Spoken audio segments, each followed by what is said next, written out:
everyone, I'm Crystal. I'm Kristen. And this is Damsels After Dark, a show where we, your favorite damsels, deep dive into a book each week from cover to cover. Every episode, we will discuss a few chapters, giving a complete walkthrough while we rant, obsess, analyze all of it. This week, we are still continuing our favorite fanfiction, Manacled, which is a Harry Potter fanfiction. We are covering the Flashbacks 16 to 20 this time, and the fanfiction is free to download, and the link will be provided below. Our review contains spoilers, so if you don't want this book's secrets revealed to you, please come back and join us when you're ready. Without further ado, let's jump into it.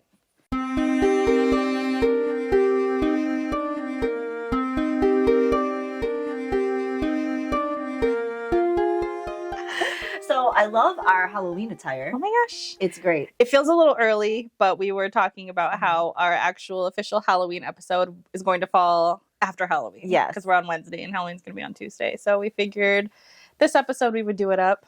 Yeah, I think we look cute as shit. I love your sweater. Thank you. I just like glittery, Halloweeny, Christmassy type Little feel. bows. Yeah. Yeah, I like it too. Super cute. I love your socks. I know. Look at these socks.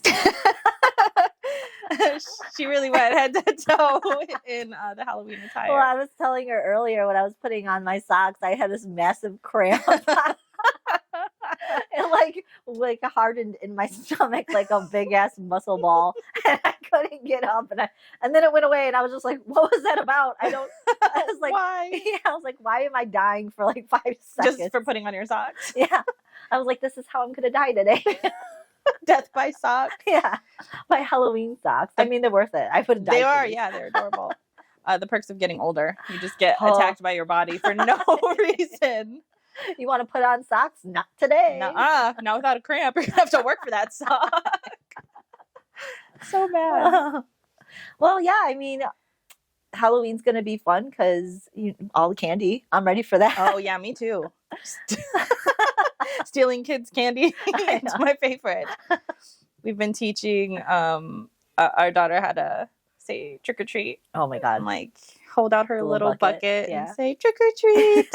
She'll ask for like chippies that way too. For like the last week, she's been holding a little bowl and she's like, trick or treat. She's so ready to go. She's ready. Well, maybe we'll see, because last year she was terrified.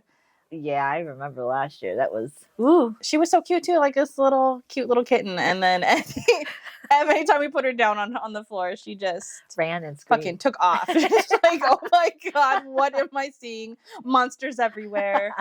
I think it was like the big werewolf that was the best. Yes. That was massive. Yeah, we saw this big werewolf at one of the events that we went to. Mm-hmm. And holy cow, it was huge. It was like, what, 10 feet? Yes. And then we went into this like tent type room too that was like red lights on the inside that had extra stuff in there. I have some hilarious pictures of her just like I remember that. Oh my God. There was like a unicorn in there, like dead unicorn, and like unicorn blood everywhere. I was like, this is kind of weird. Yeah, sorry, I didn't know. You're supposed to be scared on Halloween. Oh, she was scared. She really lived up to it. Yeah, she embraced the Halloween spirit. Yeah, I don't know. So I don't know how she's gonna do this year. We took her to the but like Party City. Yeah. She's walking down, so they have this row of just, scary Halloween masks, and she's, I'm scared. I'm scared. It's just like down every aisle. Mommy, I'm scared. I'm like, well, you're supposed to be. So okay. That's what they're doing right, honey. Yeah. 'Tis the season to be scared. So yeah, I'm excited to see how she handles this. But yeah, my little one has this like cute cloak dragon devil type outfit. It's adorable. She walks around like she's a princess in it. It's like, you're a dragon, honey, but you could be Princess Dragon. You could be Princess Dragon for sure. I can't wait to see how she does too. She was unfazed last year. No, she didn't care, but this year, I don't know. She's a little bit more cognizant. Yeah. So we'll find out how much she really enjoys. She does like the bucket thing. She likes going around holding the bucket. That's cool. But we'll see. Yeah. We'll see how they do. I'm excited. I am not dressing up this year, though, is what I'm going to wear. Yeah, I'm wearing the same thing. I mean, it works. It works. Yeah. It's too much to run around, hassle with kids, and look like a hot she-devil or something. Yeah. And I got to dress up and manage a child? I don't think so. No, I am not. I'm going to be comfy cozy, because last year it rained. It so did. I'm like, I'm hoping it doesn't rain this year.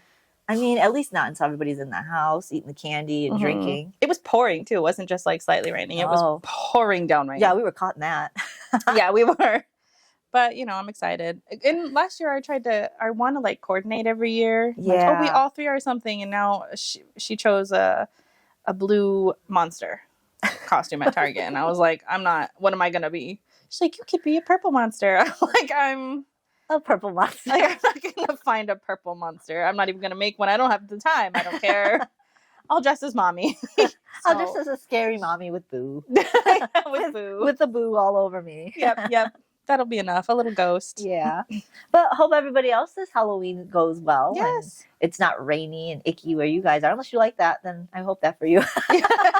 I mean, if I wasn't outside trick-or-treating, I would absolutely love this. The fog. I love the fog on Halloween. It's so pretty. Yeah. It's my favorite too. It's one of my favorite seasons.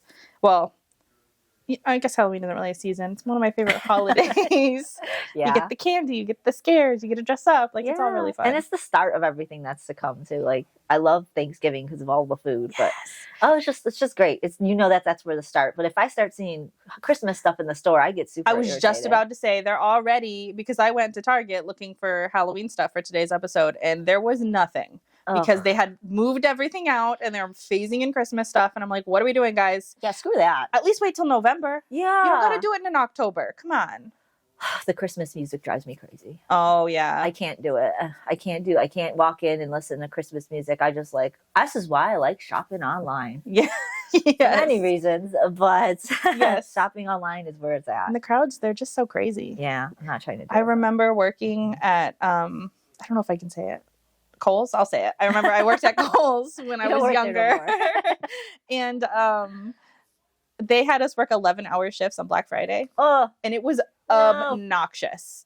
Like, some people were lined out around the door, like around the building to get in. I'm like, what are you guys doing? It's Thanksgiving. It was like 11 p.m. at night they opened. Some people just don't want to be home with their family, I guess. But I can't. Or they make it like a family event. Like, everybody goes out to go get trampled on That's true. Black I Friday. have heard it's like some people's tradition. And you know what? That's cool if that's what they like. But I do not like being trampled or hassled or any of that stuff. No. I just don't. I mean, I feel like a lot of the sales aren't even worth it anymore. Maybe back in the day it was, but I don't feel like it's worth going out, being troubled, only to get like a deal on something that wouldn't really be a deal. Yes. When you could get that same deal online. Or better. Yeah.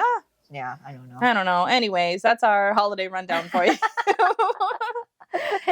Yeah, let's get into the nitty gritty of the next 5 chapters. After what we left with last episode. Yeah, with him taking her off his lap. Oh my God. Because she started fucking crying. God damn it, Hermione. Ruining every moment. Why would you be crying on some hot dude's lap? I mean, now she does she does go to explain in these flashbacks that she was believing that the insecurity was coming from how drunk that she was, which okay, fine, but God damn it. Yeah, but that's the thing. She was like saying, oh, well, he said all this stuff about me. He's not really attracted to me. But like within the same sentence, she knows that he was saying how lovely she was. You're a rose in a graveyard. Yeah, I don't know how you could believe one and not the other. Like, obviously, when he was telling you those other things, he was doing it to get a rise out of you. Now he's uninhibited. He's got, he's drunk. He's told you that his guard is down. Yes. This is more of the truth, in my opinion. This is 100% him letting out all of his feels. And she knows this because she has said multiple times the runes will prevent him, or it would be harder for him to dissuade the things that he wants. So it's like, come on, Hermione, you're a smart girl. And she already knows that every time he's saying mean things to her, he's doing it to push her away. Yeah. So you're already well aware of his playbook. Mm-hmm. You studied it. You're writing it. Yeah. You're writing it. You're profiling him. You've said it multiple times, which the profiling thing is ongoing, by the way. It's something she just doesn't stop doing. So she threw out everything she learned about him, redid it, and she knows this.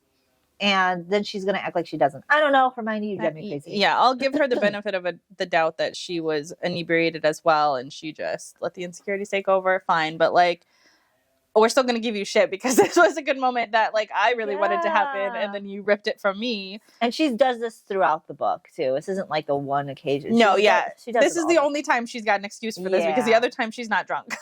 Yeah. So Draco asks her, why are you crying? And then she goes, because I'm lonely and I'm snogging you and you don't even really like me or really think I'm attractive.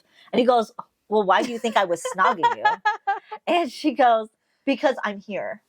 Like, girl, he didn't have to continue drinking with you. He could have left. He could You have could have left. Like, and this is a beautiful, well-maintained man. You don't think he could go out and get... yeah, because she has a sobriety potion, by the way, which she'll mention later. She could have given him a sobriety potion. Yep. And so that way they both could have left. Like, she wasn't drinking it. She could have given him a sobriety potion immediately and then just said, okay, I'm gone. Yep.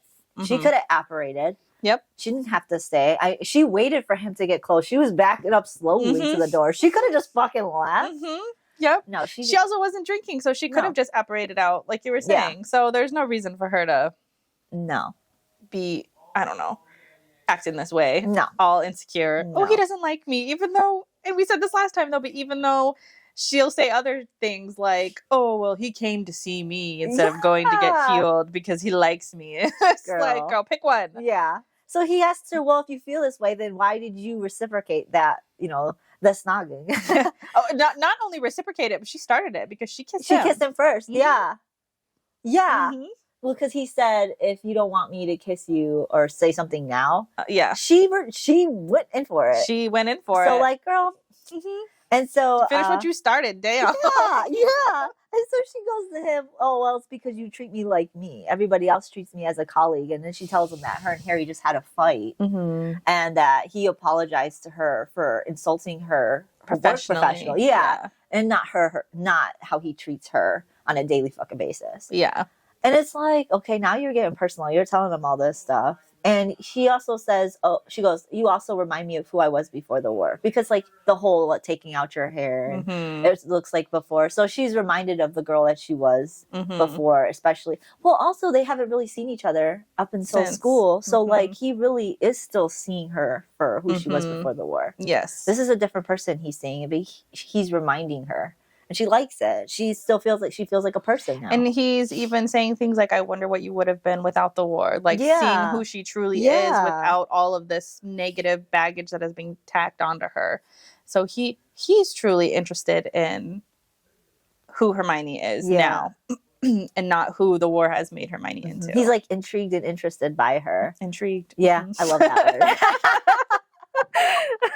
I'm growing to love that word in all the books that we're reading.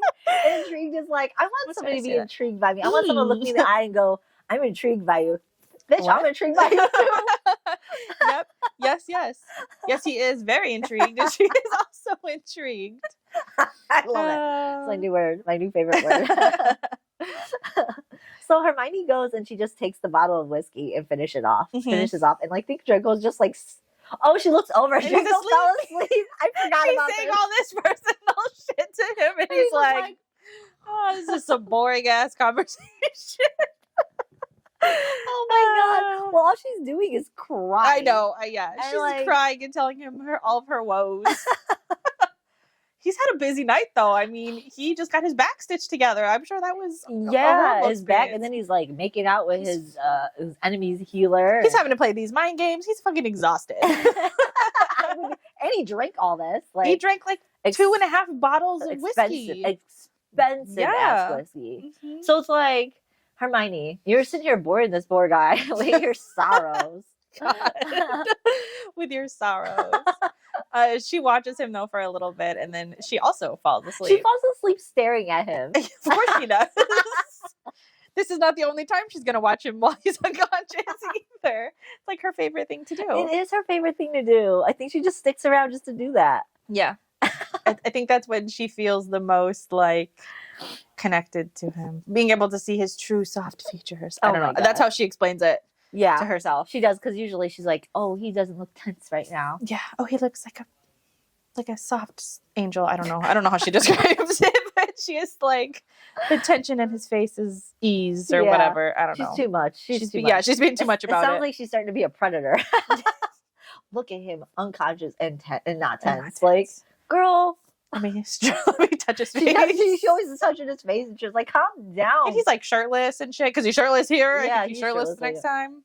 So yeah, it's like, he falls asleep. She falls asleep. She wakes up, and I think they both wake up at the same time, realizing that they're like really cuddled on each other on this little ass love seat. Can you paint this picture for me? Because I need to know. I have such a hard time. I have a hard time figuring this out too. But what it seems like is she's pressed up against his chest. I think. I think her face is pressed up against because they're facing like him. Yeah, that's what I think. Okay. They're like this because if she was facing the other way, it would be easier for her to just put her foot down. Yes. So I'm guessing her back is to the air.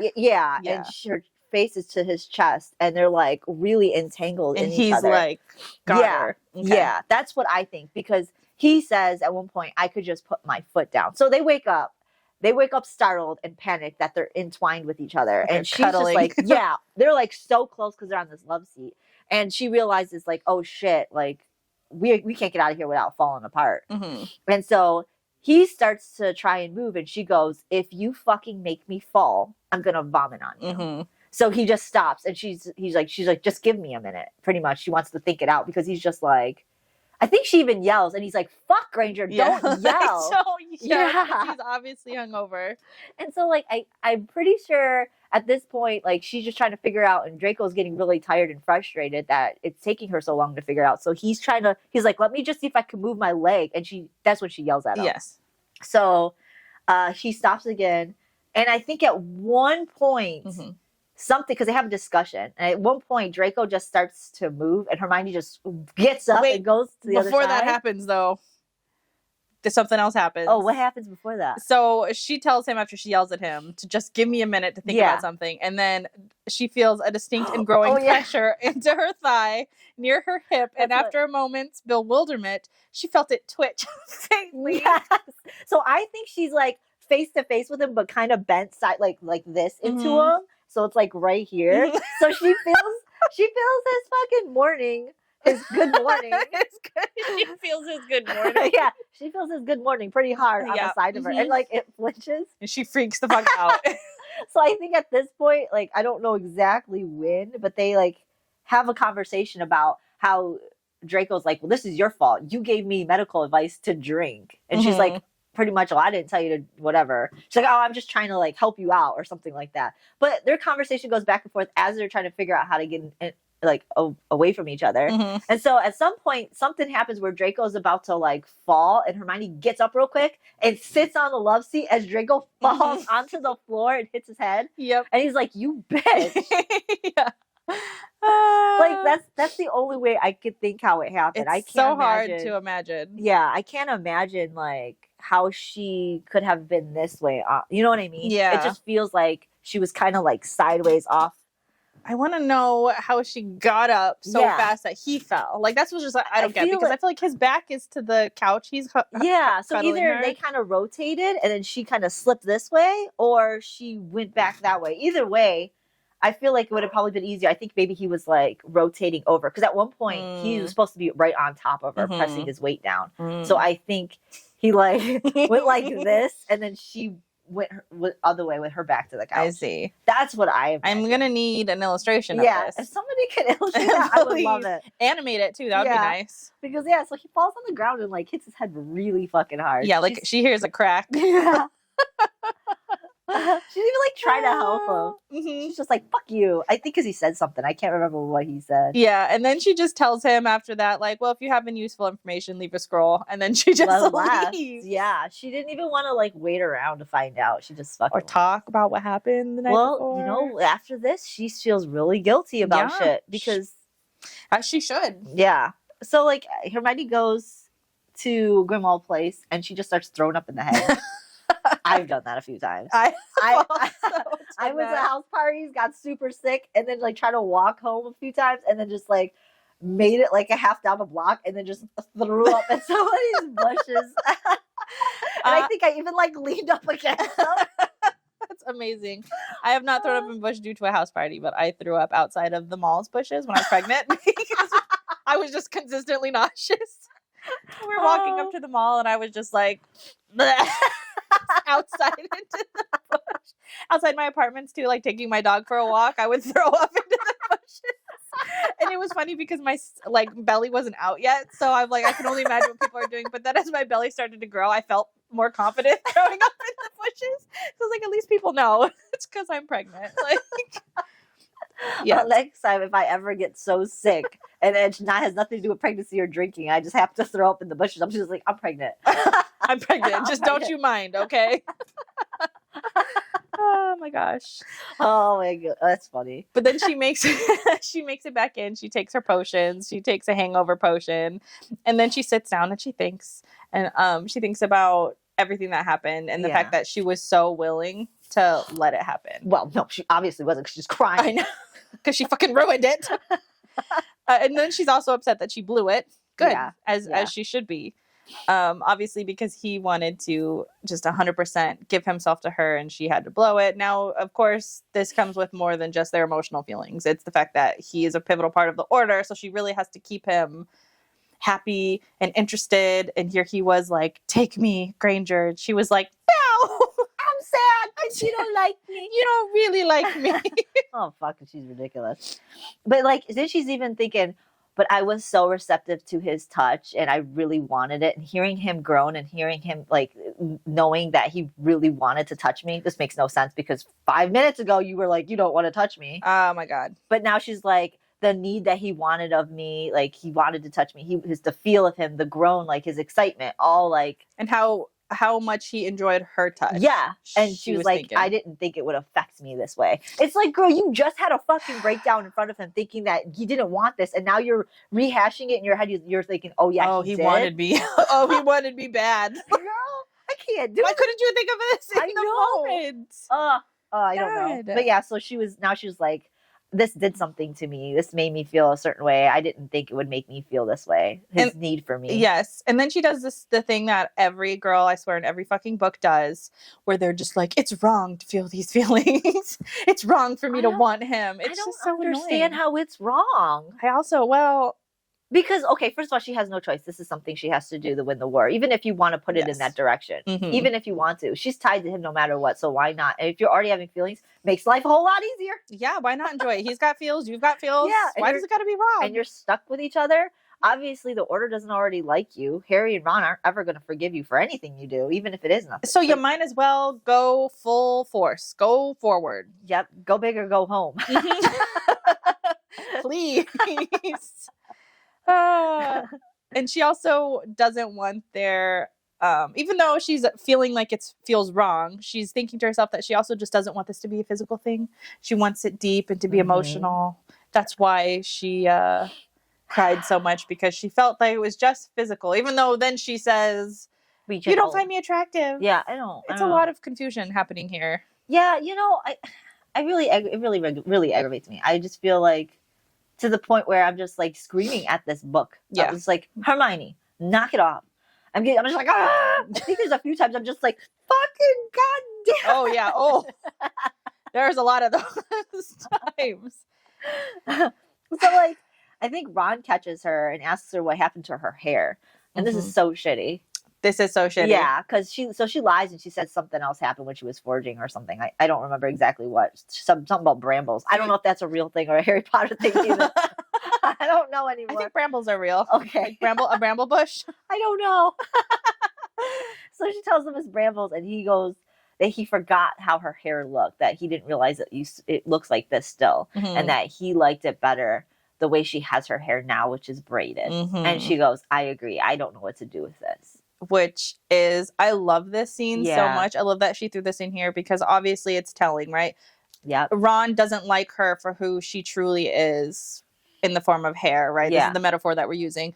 But Draco wanted to see who she truly is, liked who she truly is, and likes that. Like, he likes her hair wild and crazy. And it is a good metaphor for how she is. Like, just sort of... Yeah, she's not tame. She's not tame. She's untamable, but Ron wants her to be tame. And I love this. I do too. And she's just like, I think that's when she goes upstairs, gets a shower, and just sits in it. And this is also very important to me too, because what she does when she gets in the shower, she like scrubs herself because she wants every bit of Draco off, which is crazy because that's what she did when she was in the mansion. Yes. So she's doing the same fucking thing, but this time she wanted it. So I don't understand what the... I think that she's just struggling with the shame of her feelings for this. I mean, that makes sense. So she does that. She rubs herself off like as much as she can with the towel, and then she just starts braiding her hair. Mm-hmm. So after that, Kingsley finds Hermione and tells her that they need to go to Shell Cottage. Yeah. And of course, well, not of course, because you guys don't know, but they don't go there. They go to some super secret cave where they meet Gabrielle. Yes, Gabrielle Delacour. She is the baby sister of Fleur in the movie Goblet of Fire. It's the girls that come from that one school. I cannot remember the school. Oh, that's right, with like the little blue. Yeah, I love that outfit. I want to get it one of these days, actually. Side note, I'm gonna get that outfit. Which one day she'll be popped in here wearing that. Yeah, with a little hat. I love that hat. Is it a little like beret? Is that what it's called? It's like rimmed, and then it comes over like a little. It's like almost like a small version of like a little witch's hat. Oh, okay. But it's blue. It's super cute. Ooh. But anyways, yeah. So she's the baby sister of the girl that was in the event. Mm. Okay. She was the one in the water that she had to go save that they didn't save, that Harry ended up saving. Mm. I don't know if you got to that movie yet. Nope. Okay. I made it past the second one. Gabrielle. So they're also a thing called, I think they're part Vila. I don't know if you know what Vila is. Mm-mm. In fact, I don't really, truly remember what Vila is. So if you guys want to write in the comments about what a Vila is, because I don't really want to do the research right now. But a Vila is some sort of like, if I remember right, they have some kind of allure or just an allure. I don't know exactly how else to explain it, but they can hold interest. Mm. They can lure, almost like a siren type feel. Okay. I want to say it's very similar to what a siren does. Mm-hmm. But yeah, so she has the ability to lure people in. I don't know the word I'm actually looking for, but almost like glamour. Okay. Like a glamour. Mm-hmm.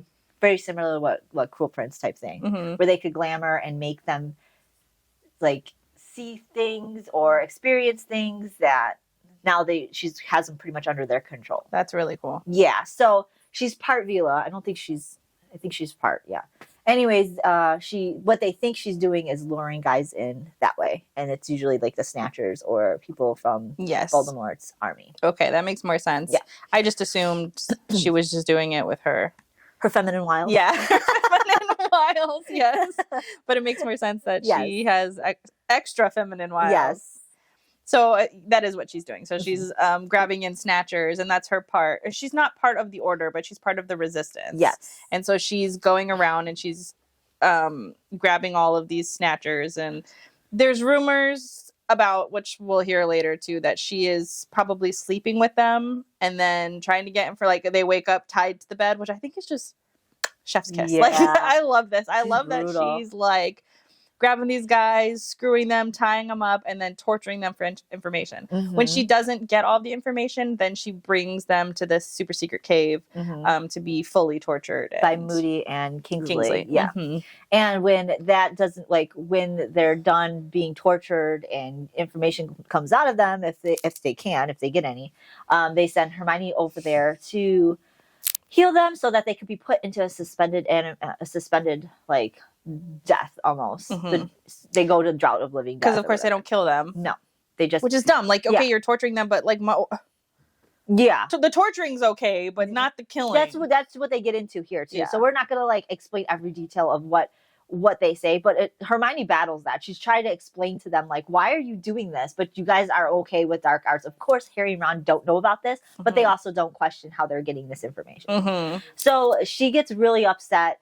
And apparently they told her that it doesn't matter whether or not you agree to this. If you don't do it, we're just going to put them under with the state that they're in. They could be bleeding out, which wouldn't that mean they would possibly die? So I don't understand how this makes no sense. Yeah. It makes no sense. And if I were Hermione, I would probably just because she, at the time when she was doing this was even before the Draco situation. Yes.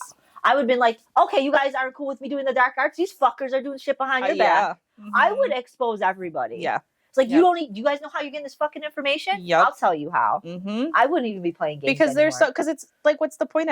There's no point. Yeah. Because you guys are acting holier than thou, that good is going to win no matter what. But the only reason you're getting any advantage is because of the evil things that are being done in secret, which you refuse to acknowledge. Yeah.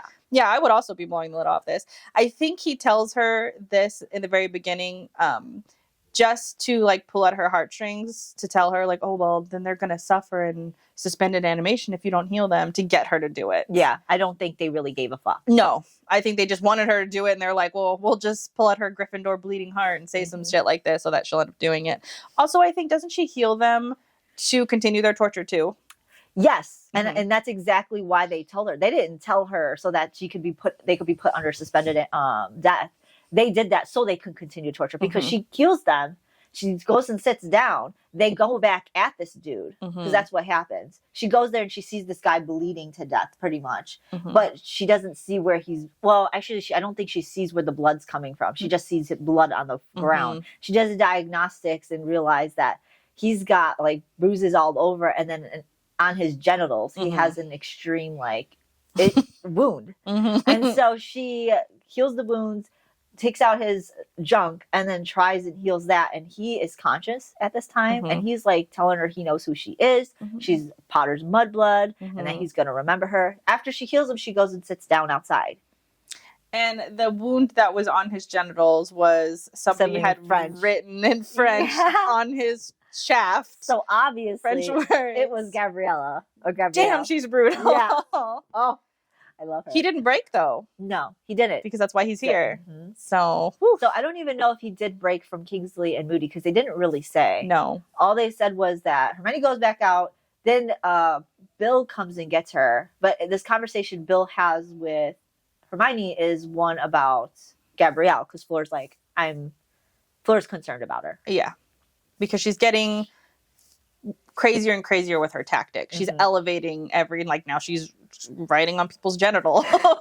Well, I don't think he knows about that. Oh, okay. I think she's just getting elevated. Yeah, he knows that something's not right, but I don't think he knows about the genital thing. And this is when he tells Hermione that he thinks she's sleeping with them first and then torturing them after, which... He's not wrong. Yeah, it's pretty badass. I'm not going to lie. Hey, she's using what she can to get what she needs out of it. You get what you get when you get what you get when you need to get it. And then you know, but see, I'm going to make this a little side note too. Like, these guys don't seem to give a fuck that girls are whoring themselves out for the order. Because that's what's happening, essentially. Even though most of them want to do it. It's like, you guys have no qualms with that. You have no qualms with Gabrielle going and doing what she needs to do, using Hermione to go towards Draco and handle him. Like, what other females are you guys using? I mean, it's not a bad tactic as long as the girls are willing. But like, if you're put in Hermione's situation, you really have no other choice. Exactly. I feel like most of these girls have no choice.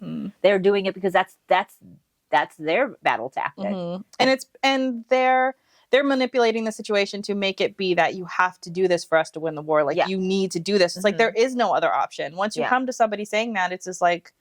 I like to believe that Gabrielle, though, is doing it because she wants to. I think so, too. That's why I like her. She went to Kingsley and Moody and be like, I got this shit. You want in? Yo, I got 3 guys back here. They're all fucked up. You want to take them? Yeah. Because Gabrielle and Fleur are very... vicious girls. So the fact that Fleur is concerned about Gabrielle is kind of like, oh shit, she must be doing some crazy shit. Yeah. But yeah, so Bill tells Hermione like, hey, they need you back. So she goes back. Yep.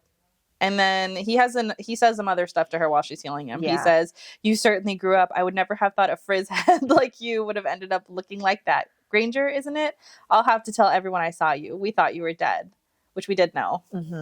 And then he goes on to say that he was going to kill Gabrielle for what she did. Hermione ignores him, and then she starts healing all the penis things. Wounds. Yeah, all of the penis wounds, all of his wounds, really. Yeah. And then she also heals him, because he's in like a certain state, right? After they go back in, they do some stuff to him where he's like manic in his mind. And then she heals him in this state. She puts like a potion down his throat, and it like locks his thoughts in to be like obsessive about her. Yeah. And then so he says to her like, I'm gonna, I mean, he already said, I'm gonna remember you, but he says, I'm going to, after the war, I'm gonna take you. I'm gonna kill Gabrielle. I'm gonna kill everybody else, but I want you. I think the Dark Lord will keep you alive, and I'm gonna take you. Yeah. And then we hear, I think it's Kingsley is Yeah. like, Montague, stop that. Yeah, that's enough. So this is where the obsession comes in. Yep. So he's locked in mentally to be obsessed with Hermione. Yes, that's exactly why. Because you try to figure out, like, why is Graham so obsessed? Even Draco's trying to figure out, why is he so obsessed? What is going on? Even what's her name? What's Draco's fucking Astoria. I was gonna say Narcissa. Ew. But even she is. Even she is. That's so weird. Even she was like, "What the fuck is going on?" So it's like, now we have the answer to that. It's because whatever Hermione did. Well, because Hermione says whatever they were giving him was that weird potion. So it wasn't necessarily her fault. But it was just how she happened to heal her. Well, and I don't even think heal him. And I don't even think she knew it was going to happen. No, because she wasn't sure about the whatever they gave him. But she didn't mention it to him. She just said, "Hey, you guys should have consulted me first." And I think they were like making fun, like, "No, we're not going to consult you." Pretty much. Yeah. Well, I forgot to mention, like, while Hermione was sitting on the beach lost in her thoughts, she was thinking about the whole Draco thing. Oh, yes. But there's not much to say about that other than the same shit that she always thinks of. But she just says, woman, she's like, we shouldn't have sex. Maybe we should have had sex. Maybe it was a good idea we didn't. And then she goes, I have to move more cautiously because the key would lie in carefully cultivating into something that's uncontrollable for him, something he couldn't stop himself from wanting more than anything else. She wanted to get that. But it's like, he's already like starting to become obsessed with you. Yes. And I need to do it more. Yeah, in my opinion, she's becoming obsessed with him. Yes. And I think it mentions in here, I can't remember what part, but she starts to realize she's becoming obsessed with him. This girl. But yeah, so after the whole healing thing, she goes back to Grimmauld Place. And I don't know why she goes to Grimmauld Place, but she doesn't stay there long, and she goes right back to the shack because remember she said leave a scroll. Yes. So she goes to find that there's no scroll at the shack. So he must have just fucking ditched out. He's like, fuck this. This bitch left me to crack my head on the ground. I'm out. She did, and like totally buffed his advances in the middle of advances. Yeah. It's just too much. She's too much. So she goes back later because that was, I think, in the morning. I don't remember exactly when, but she goes back later that night thinking he would show up and she would check on his scars. Even though she didn't say, hey, I want to check on your scars later. She never said anything like that. She just thought maybe he would come back. And she goes there and, of course, he's not there. And she's probably just, I think at this point she's thinking, I really didn't have to heal him every day. And, I already did that. He probably doesn't think that he has to come back. But obviously he knows when she's there. Like he gets notified every time she pops in, and she's been there twice now. Yeah, and he's been notified and has not showed up. Yeah, so I think he thinks at this point she's there to see if I need, if there's another scroll. But obviously he didn't have anything, so he doesn't have to go. So, but he's like avoiding her. Yes. So it like goes on, it drags on. For like a month and a half. Yeah. He doesn't see her. All of August. I think part of September, which we'll get to. I think they get to, I think it's up until, I think one point he actually does see her. But like, even when he does go there, he's like going there way before her, dropping scrolls. Yes. And then he's not waiting for her. He's not waiting for her. And so she doesn't know. She thinks he's maybe dropping it off the night before. So like he doesn't accidentally encounter her. Yeah. So she just goes through this whole chapter really is just her thinking constantly about why he's doing this. Where is he? The fact that she misses him, but she doesn't want to miss him because it's not part of the plan and all of this nonsense. Yeah. She's not sleeping in her room either because Ginny and Harry have now fully occupied it. She is like having this fucking, like, it's just so hard for her. And so when she does go back, I think a couple Tuesdays later, she's still stressed out about Draco so much so. She takes a calming drop and then she goes to the shack and then she finds a scroll waiting there. And it just says raids upcoming next week, counter curses. And there's nothing for Hermione. She's like, I don't have a note from my boo. Like he doesn't say he misses me. Of course you're not. Girl, he's been avoiding you all of August. Yeah. Why would he leave you a little secret love note too? I don't understand. Yeah, and she like, I think she realizes like there was no. Why would there be a note for me? There's no note for me. Why would there be a note? It's like, girl, you're just... And she is obsessing all of this month about why he's not, like, coming to see her. She's even saying to herself that she has to obsess over him. Like, okay, girl. And then she says it was her job. She didn't need to miss him though. That was a personal failing. To miss him is a personal failing. God, she's so annoying. I find it a personal failing that you feel like you don't have to miss him. Like, yeah, I also find that as a personal failing. I find you fucking wallowing in your insecurities mid makeout session to be a personal failing. Yes, that is a whole, like, if I were to tell like friends, like for instance, if I were just like, say Draco was this guy that I would live. let's just say, live this fantasy with me. Yes, let's leave this. Come on, let's go down this path with me. Let's just say Draco was my boyfriend, and I went over his house and like mid makeout session for the first time, and it's getting hot and heavy. I start crying, and I tell, and he pulls me off, and I come to you and I go, Crystal, I cried in the middle of a makeout session. You'd be like, what the fuck is wrong with you? Oh, you're telling me Draco was making out with you and you cried? Girl, that's a personal failure. Exactly. I wouldn't expect you to tell me I'm fucking retarded. What are you doing? I was drunk and he didn't really want me, but he said I was a rose in a graveyard. He said I was lovely. Said I was going to be his undoing. I don't know. But I have to obsess about him. I have to obsess. But if I miss him, it's an issue. God, she's so obnoxious. I can't handle it. Yeah. Oh. I hate it. I hate it so much. Me too. It just drives me crazy. Like this whole chapter, actually these whole 5 chapters has been like this. Yes. It gets really annoying, Hermione. Like, Hermione, if you were a real person. I don't think I could handle being friends with her because I would literally have to tell her you're being fucking stupid. Yeah. Like, how embarrassing. You were snogging and then you started crying? You His hands were all over you and you took it upon yourself. His lips were all over you. Oh, God. I'm sorry. Personal fail right there for her. Personal fail. Anyways. September now comes and Draco is still just leaving her scrolls and not seeing her. I will say, though, reading through this the first time, I was really sad. I know. Because he was gone. I was like, you done fucked up. Yeah. Like, Hermione, I gotta read about you all day. I'm like, put Draco back in here. Like, this is your fault. You done fucked up. I need Draco. Go get him. I know. Find him. Apologize. Apologize. Grovel like you did 3 chapters ago. Please. Make it up. You said you'd do anything. This isn't it. You said you'd do anything for the order. Let's go. I know. Find him. Tap that fucking ring. Do what you gotta do.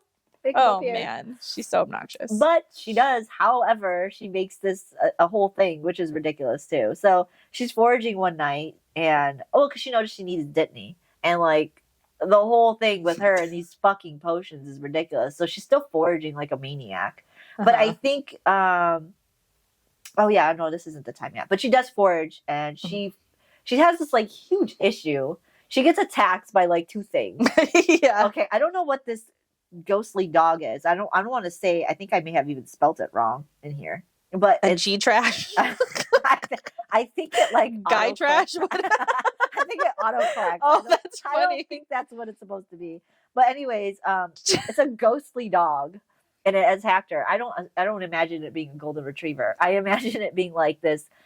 I don't know, ugly, scroungy, having like mange type of dog, but a ghost. I don't know how that works, but it attacked her. I think it bit her leg, and she didn't realize how bad it was until later. But then like a vampire comes out of nowhere and like, because she does something stupid. She casts a luminous spell when it starts biting her, and it scares the dog, but it now alerts everything around that she's there. Yeah. And so this vampire comes out of nowhere. Well, maybe not nowhere, somewhere. I think it like falls out of the tree onto her. Yeah. And they like wrestle around and then it bites her. Knocks her down, and it knocks the knife. She thinks she had a knife. Or no, it grabs her wrist and it pins it down. Yeah, she still has the knife. Because I think it goes, puts it in the temple. Yes. And it bites her shoulder while it's got her arm pinned down. Yeah. And then, she does take the blade and stab it. In the temple. Yes. And so she gets to a point where she can run away. Well, she tries to. She's like fucking having a hard time. And she apparates to the shack. The creek. Oh, the creek. She loves this creek. She loves this creek. She apparated right into it. Or I don't, maybe. Yes, in the middle of the creek. Yeah, like she likes to do. You couldn't have done the sides? No, right in the middle of the creek. She wants to be the troll on the bridge all the time. She's so like, I think, struggling. Dragging her bloody self. Why wouldn't you have just apparated into the shack? I don't know if she can. I know Draco can. I don't know if she... Actually, it's not mentioned if she could or couldn't. I don't know. But I feel like she should be able to. Yeah. But anyway, she like stops somewhere for a little bit to heal herself up. Like tries to stop the bleeding because it's... Vampire bites are anticoagulant. It doesn't let you... It doesn't let stop... Anticoagulant? Yeah, thank you. Anticoagulant? Yeah. Yeah. Okay. Yeah.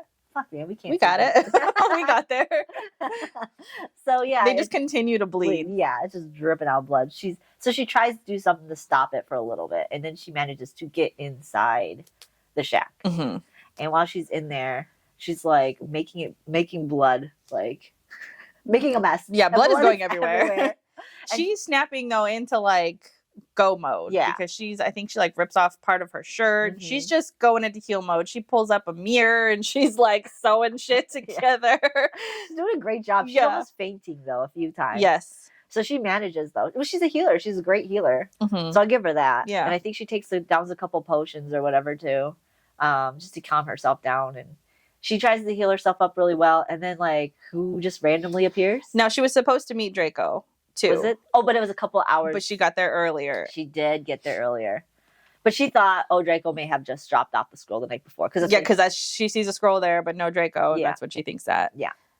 And so he's like, he appears out of nowhere. And I think, what does he say to her? He just asks her what the fuck or what's going on. The look on his face, though, is like, he's shocked. He's almost scared. Yeah. When he sees her. And then he asks, like, what the fuck happened? And she's like, I was foraging and then I got attacked. She laughs.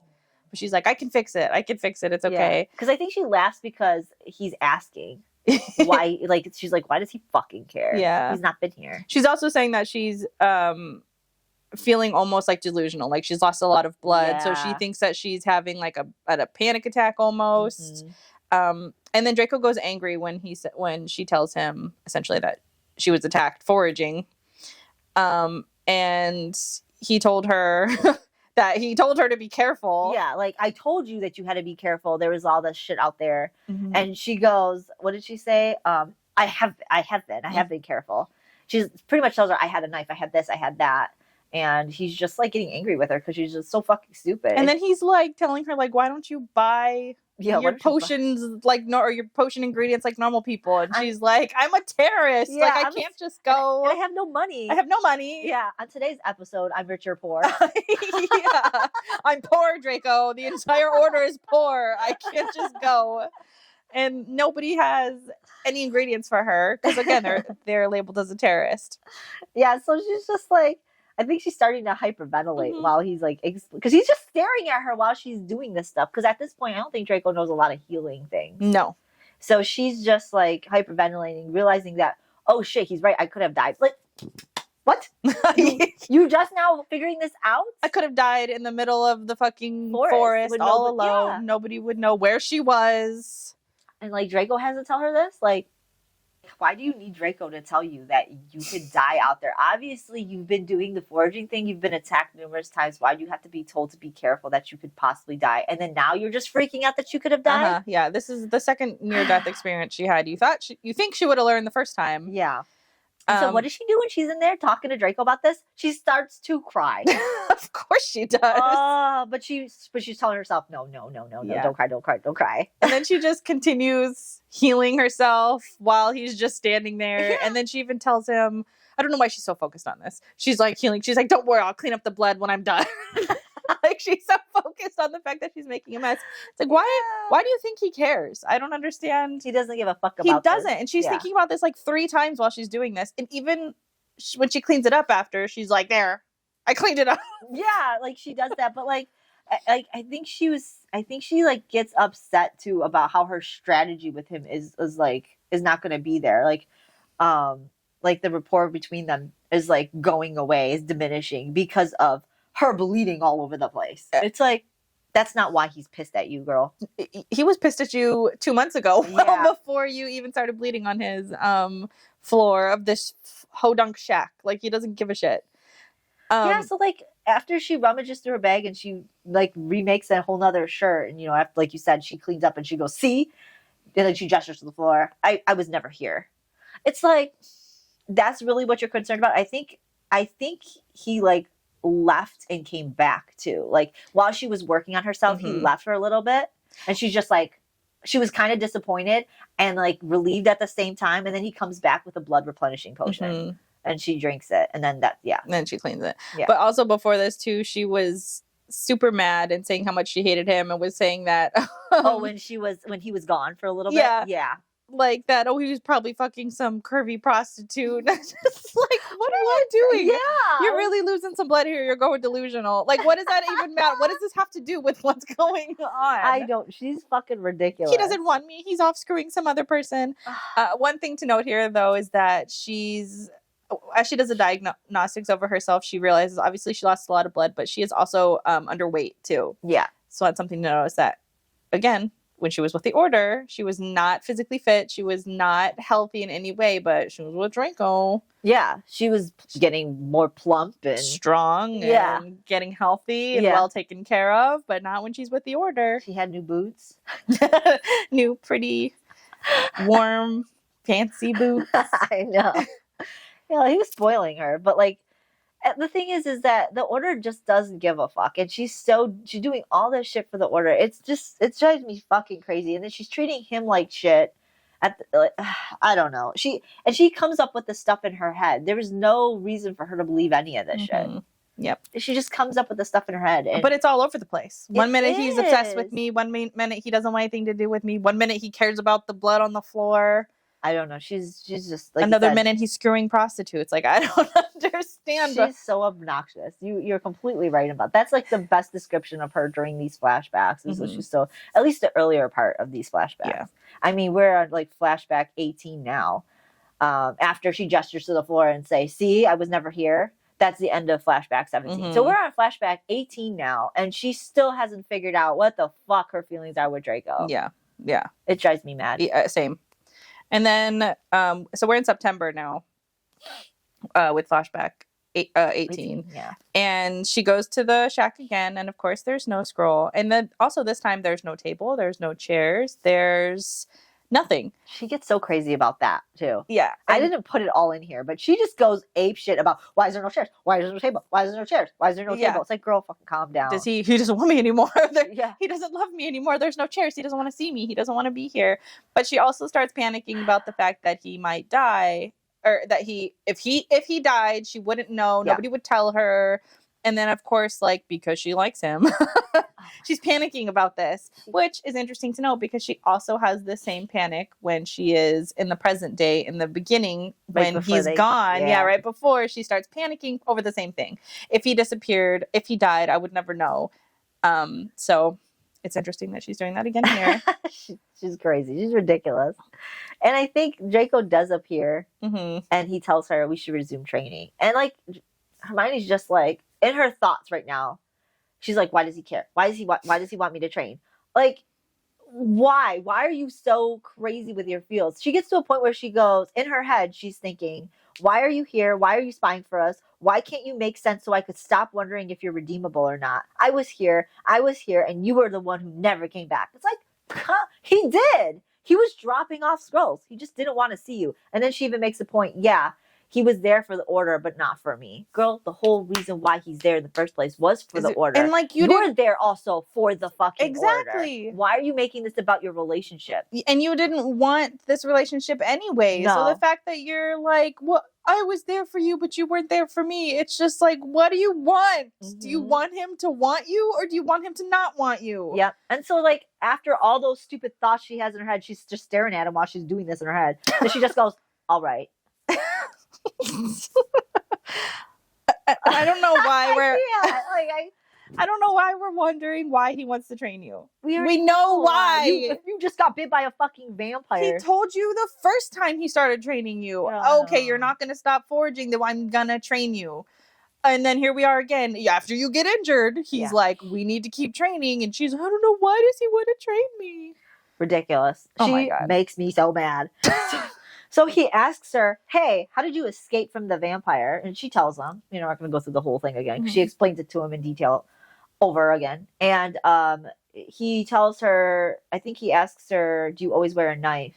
Or you should wear the knife instead of keeping it in your bag. Mhm. And she goes, I can't because it restricts my movement. And it's not easy to get from the area that I would hold it in. Mhm. He takes a mental note of that. And he asks her, do you prefer a cloak or a jacket? And she told him a cloak. Which is cute because isn't that the same cloak she wears? Because I remember her saying something about this is an expensive cloak. Mhm. Yeah, it's her same fucking cloak. Mhm. So cute. It is so. He is so cute. That's the cloak she left off, and then he grabbed for her and brought it back. Yep. When she was having hypothermia. Oh. So yeah, so that's the history of her, how she got her cloak. Mhm. Well, he's asking. Well, yeah. He's asking. He's gonna give Maybe. her, obviously. Maybe. I think it's like next chapter. Yeah, it is. And then they begin to train. She wanted Draco to hex her, but Draco told her that she has been getting better. And she did tell him too that she's been training a little bit, which we know. Yeah. And then she responded also to him that she didn't want to die, which is weird because she's always said that she's resigned to the fact that she probably will die in this war. But when the vampire attacked her, she had this rush of she didn't want to die, and that's why she fought back so fiercely. I don't know that she attributes it to anything here, but I think we all know why she doesn't want to die. Yeah, I think right now she's just like in her field. She just mentions it here and there, but she doesn't state exactly why. I think it's just the initial like, oh, I don't want to die. Mm-hmm. I don't think there really is any substance to that thought yet. Which is weird because I think that you can resign that you're going to die at the end of the war, but you can still fight like hell, regardless of if you've got some man or not in your life. Yeah. I think at any moment that you're gonna die, your body's auto response is just to fight. Yeah, because I think that's what she does mention later. Is just like she resigned to dying until the moment that she was faced with it. Then she's just like, ah. Oh. Mm-hmm. But yeah, she mentions more of that later in detail. But after their training session, Draco gives her a scroll and a flagon. A flagon? I can never say that. He gives her a big shit of fucking Dittany. Ah, I can't say it. Dittany. Uh-huh. Dittany. There you go. Which, of course, is what she was out foraging. Yes. And he told her, don't go back there. Obviously, it's a playing ground for all these dark beasts and dark beings. And he tells her that, what does he say? There are too many vampires. There's too many dark beings there. Then they have a conversation about if this flagon of Dittany is going to get him exposed, and he says no, he's not going to risk exposure for her, being a smartass that he is. And then he goes, I'm the general of the Dark Lord's army. I can get whatever I want. And she's just like, oh, wow, look at you. I would be like, wow. I would have a completely different response to like, that. Oh, you're the general? Wow, you get whatever you want. That's really cool. So much power over there. Come show me how you get what you want. Wow. General. Well, So, yeah, Hermione's just not getting it. No. We got it, though. No. We get it. Yeah, you didn't have to do much. I already know. Yeah, yep. So she goes back to Grimmauld Place, and she divides the essence of Dittany because she knows that if anybody sees the amount of Dittany that she's received, they would start asking questions. I don't know if they really will. I also don't know. They haven't asked any questions about any of the other shit that's been going on. No, you could just tell them any story, and I'm sure they would just be like, okay. Yeah. Oh, you found it on the street? Oh, okay. That's cool. Wonderful. What luck. See? The good always wins. Yeah.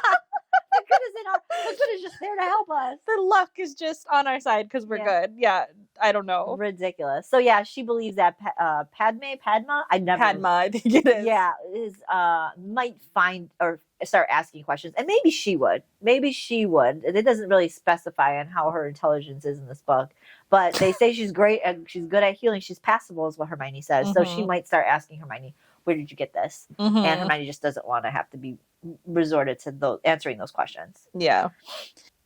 So while she's dividing all of this Dittany, she's thinking back on to her training session with Draco and how he was super quiet during the whole time. He ignored her most of the time. She was trying to have conversation with him, and he just did not answer any of her questions, and he only said stuff to her to critique her, which would be so annoying. I think it's hilarious. I would probably egg him on just to get him to talk to me.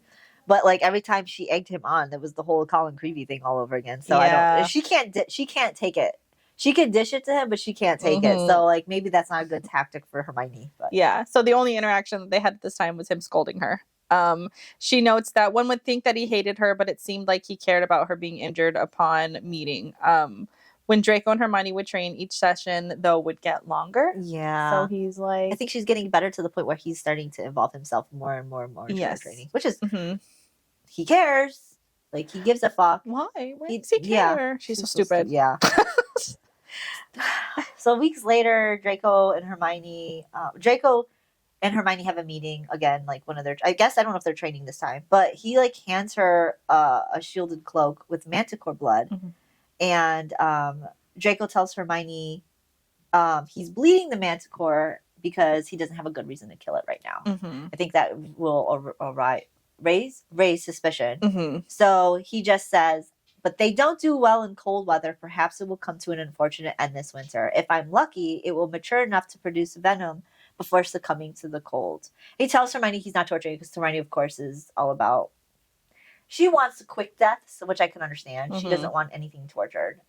So she tells him, please don't torture it, whatever. Apparently, it's a sentient being. It can speak. And that's what Draco's like, sentient, just because it speaks doesn't mean. He gets into a whole thing about that later. But it's also saying it wants to eat him. Yeah, I don't think is that now? Yeah. Oh, yeah.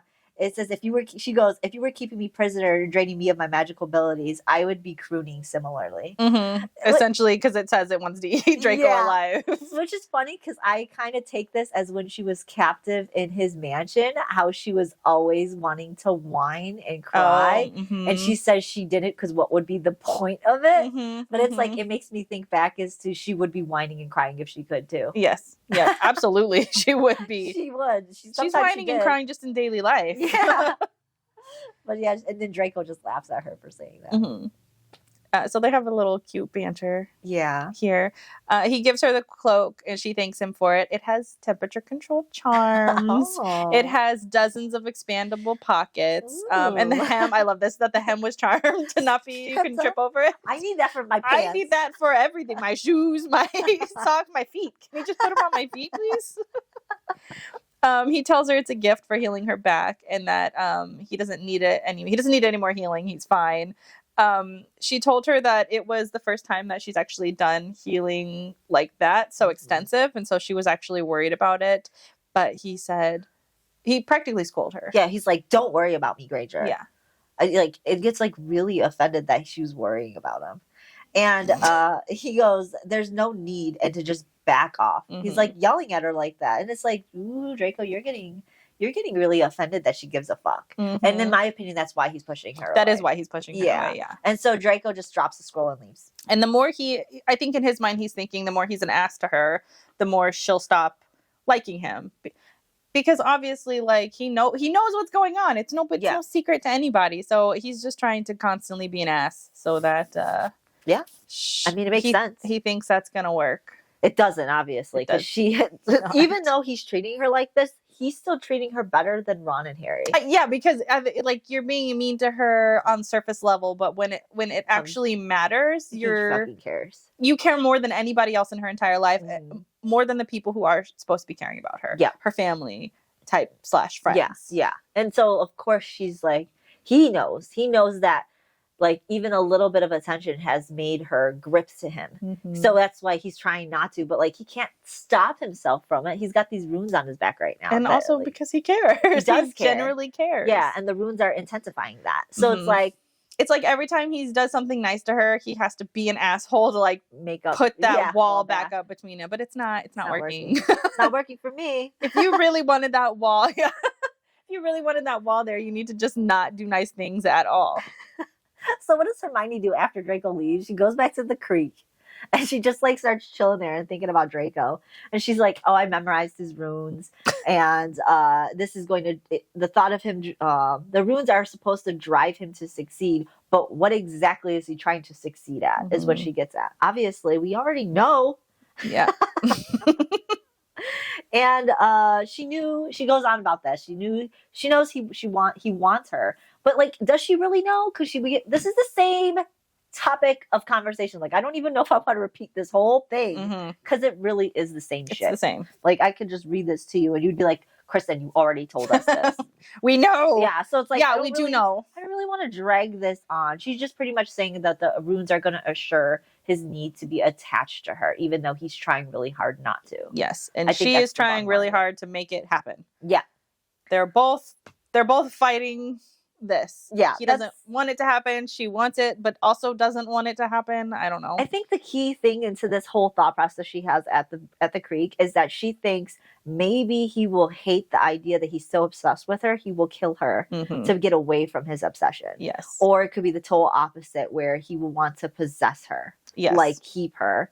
And not only just be obsessed with her, but actually possess her as well. So she's wondering which one that will be. She's a little worried that he might want to kill her. So she's got that in her thought. And I think she goes back. She goes back and tells. She goes back to Gribble Place and tells Kingsley this. That you better be prepared for me to be dead. And he's so.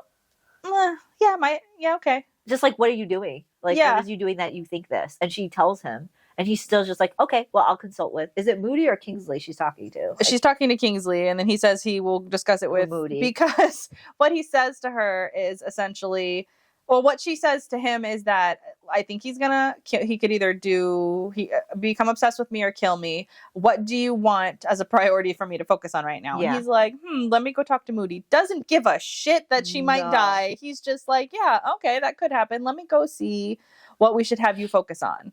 So stupid. And then he asks what the plan is for handling him, and she says the same thing that she's been telling this entire time. Obviously she needs to get him to be obsessive, and it could be the death of her. Also, she adds in there that Draco and her, if it comes down to it, Draco's going to win. That's why she already knows she's going to die. Yes. If it comes down to this. And she says, because it comes down to this, Draco's body count shows his achievements. Her body count shows her failures, because she's a healer, and everybody who dies in her arms as she's trying to heal. Draco's trying to kill people, so it shows the difference between them. Yes. And she goes, if it comes down to that, Draco's going to kill me. Yes. So that's what she's.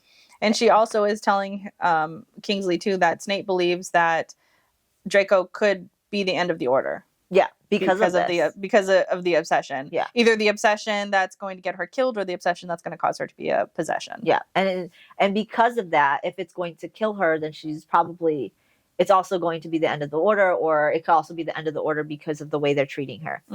You know, like if you go back and think about the flashback right before she had the flashback as she was passing out, Draco says that. He actually says that. We haven't gotten to that point in the flashbacks per se, but he says this to her in one of her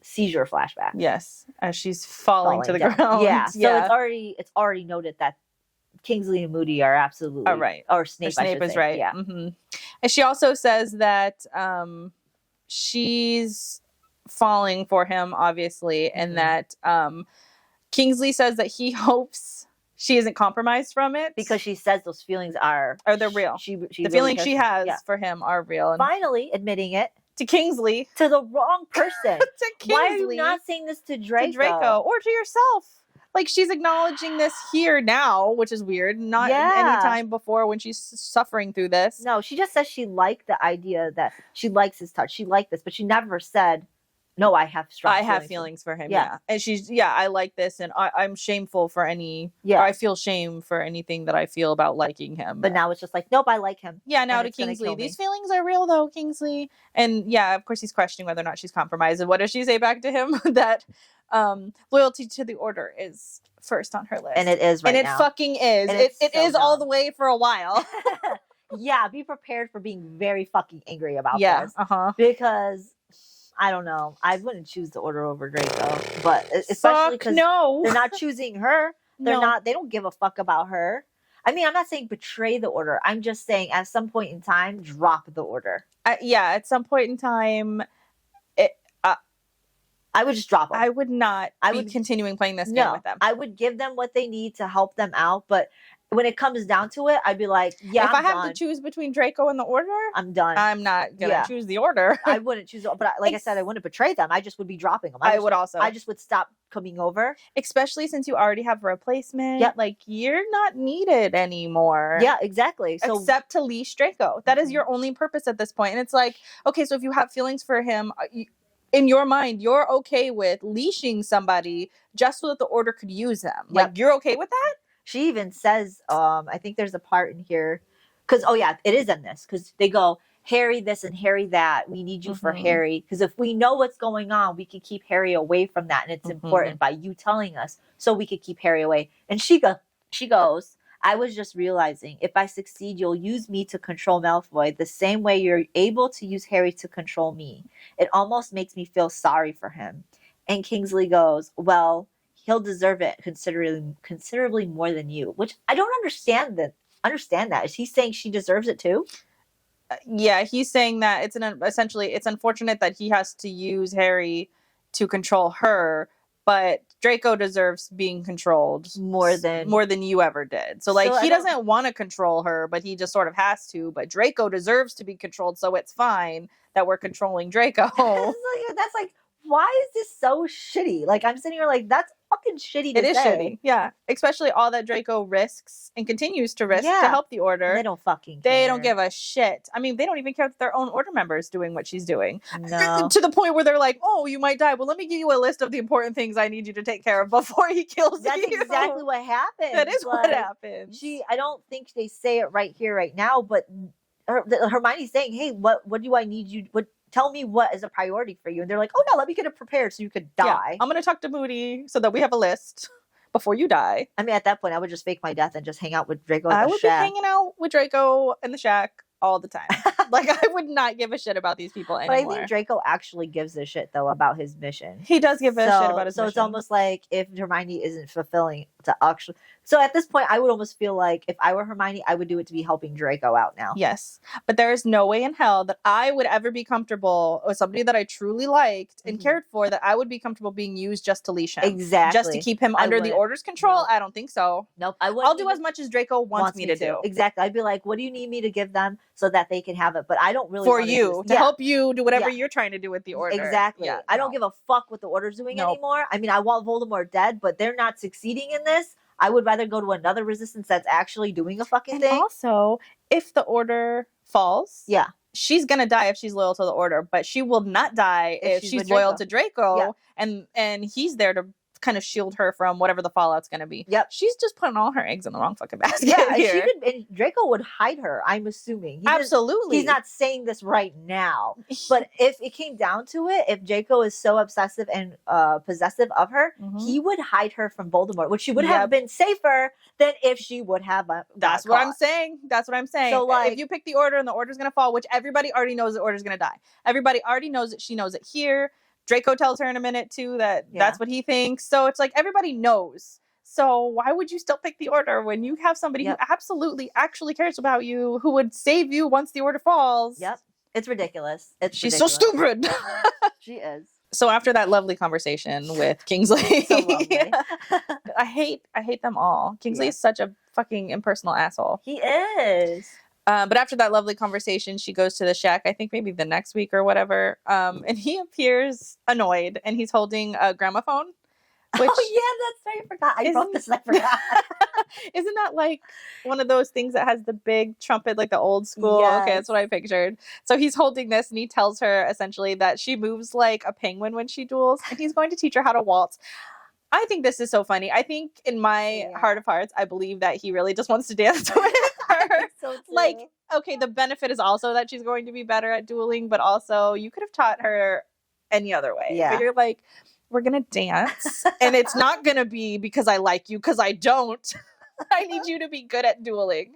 So anyways, he brings this out and he basically says like, you're slow and awkward. And the only reason I don't hit you more is because I'm intentionally not aiming. Oh my God. Like, I feel like if he were to tell me this, I would be like, if you just wanted to dance, Draco, you could have told me. I would have said, like, I'll dance with you all day in this shack. That's totally fine. He tells her that Bella was an exceptional dancer and that's why she was, or is, because she's still alive. That's why she is so... No, Bella's dead. She's dead, okay. Wait, that's right. Is she dead? I'm sorry. I read another Hermione and she's alive in that one. I want to say she's...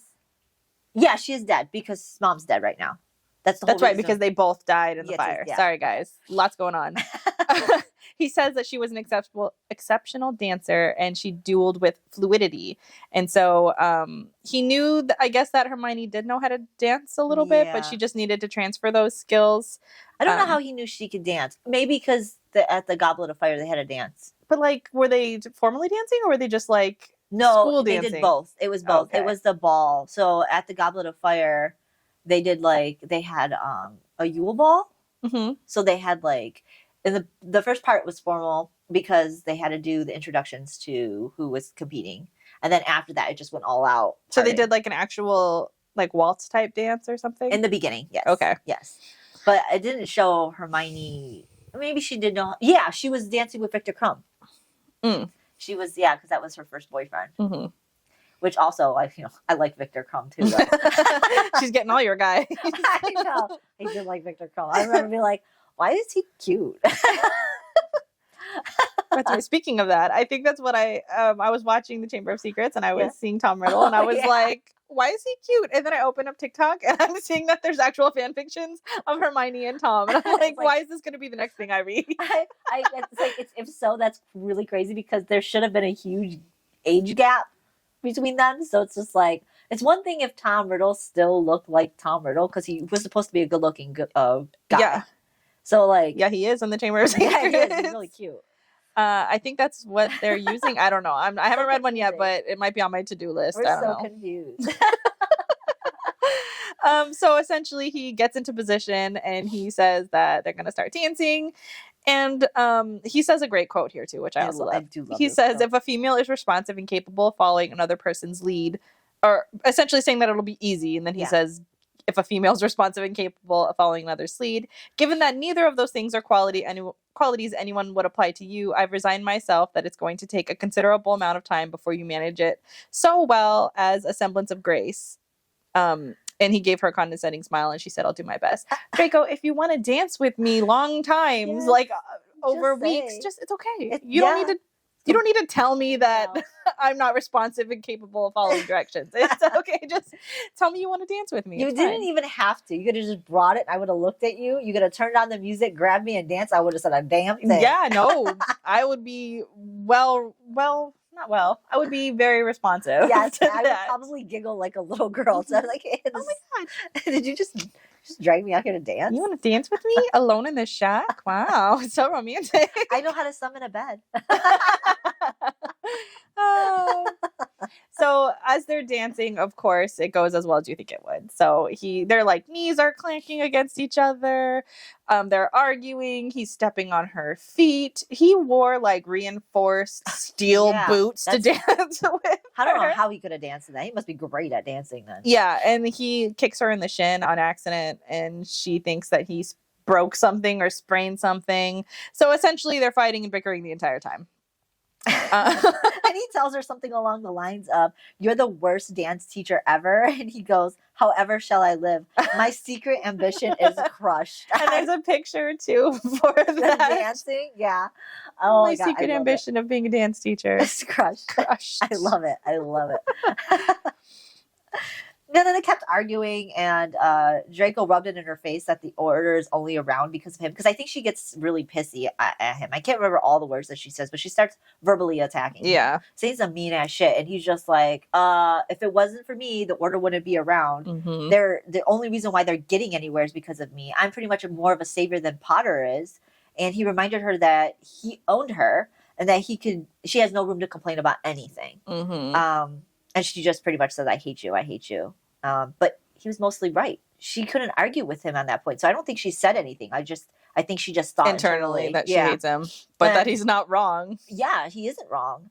And she told him, all she said was that I'm trying, but maybe next time, can you give me a warning, or maybe even communicated better with me? And I would have practiced prior to this.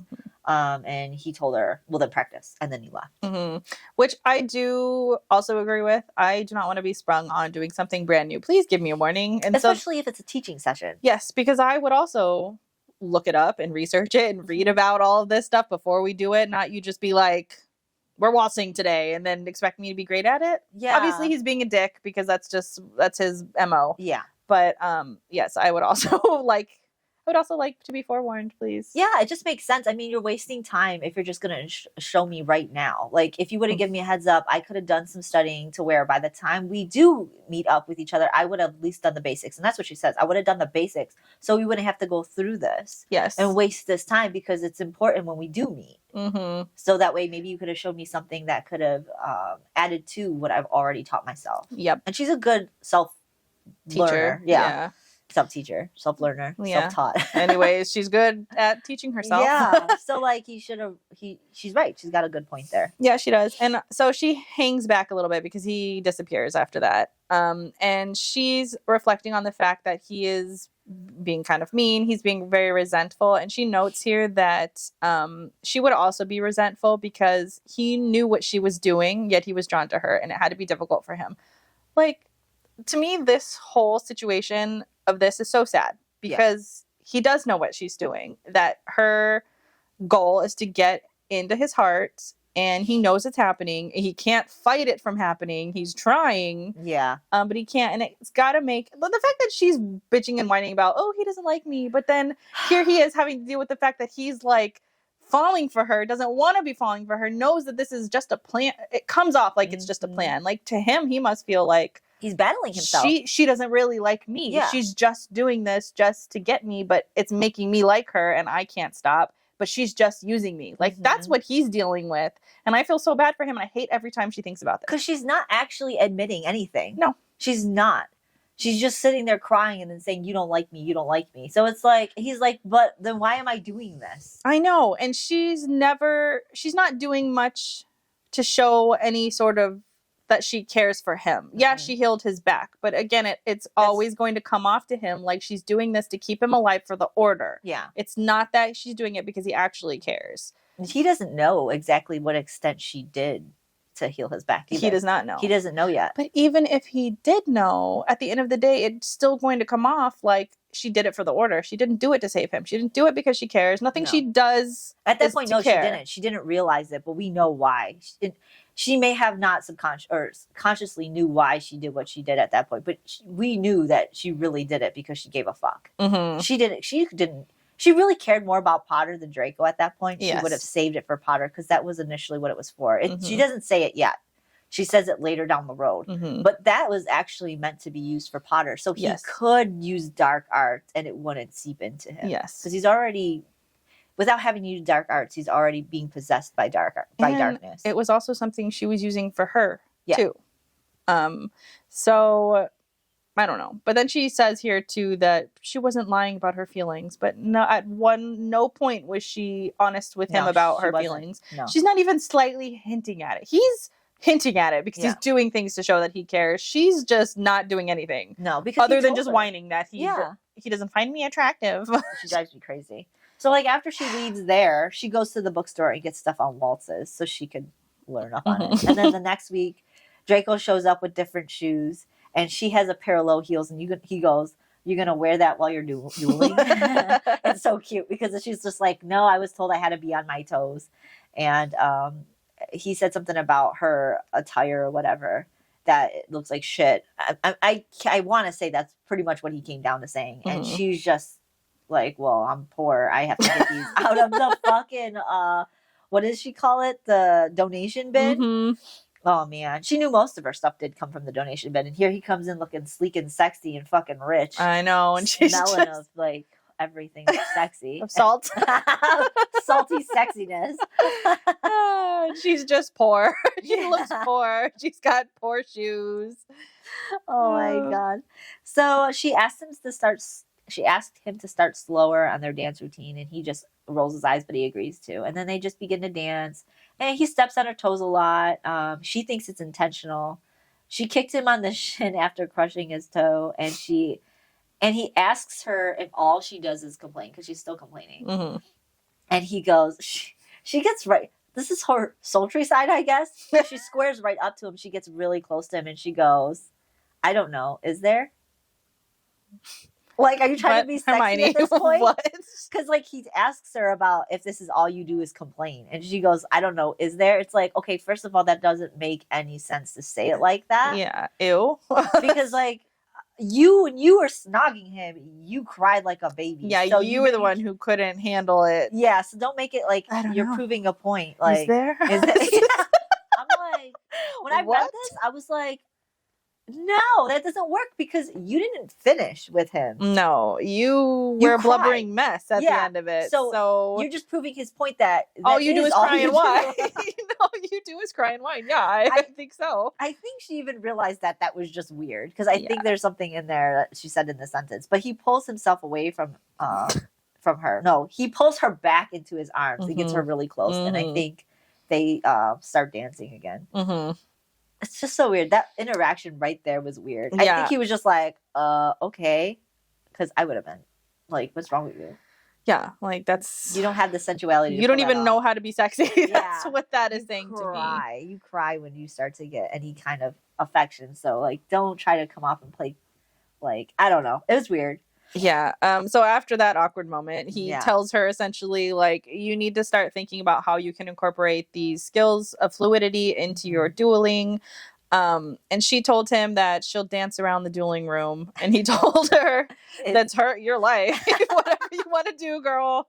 But then he gives her a scroll and he tells her the Dark Lord is growing frustrated with all the rescues. He has Sussex working on something to prevent it. I don't have much access to that building, but the Order should begin preparing for the eventuality that they may not be able to save people for much longer.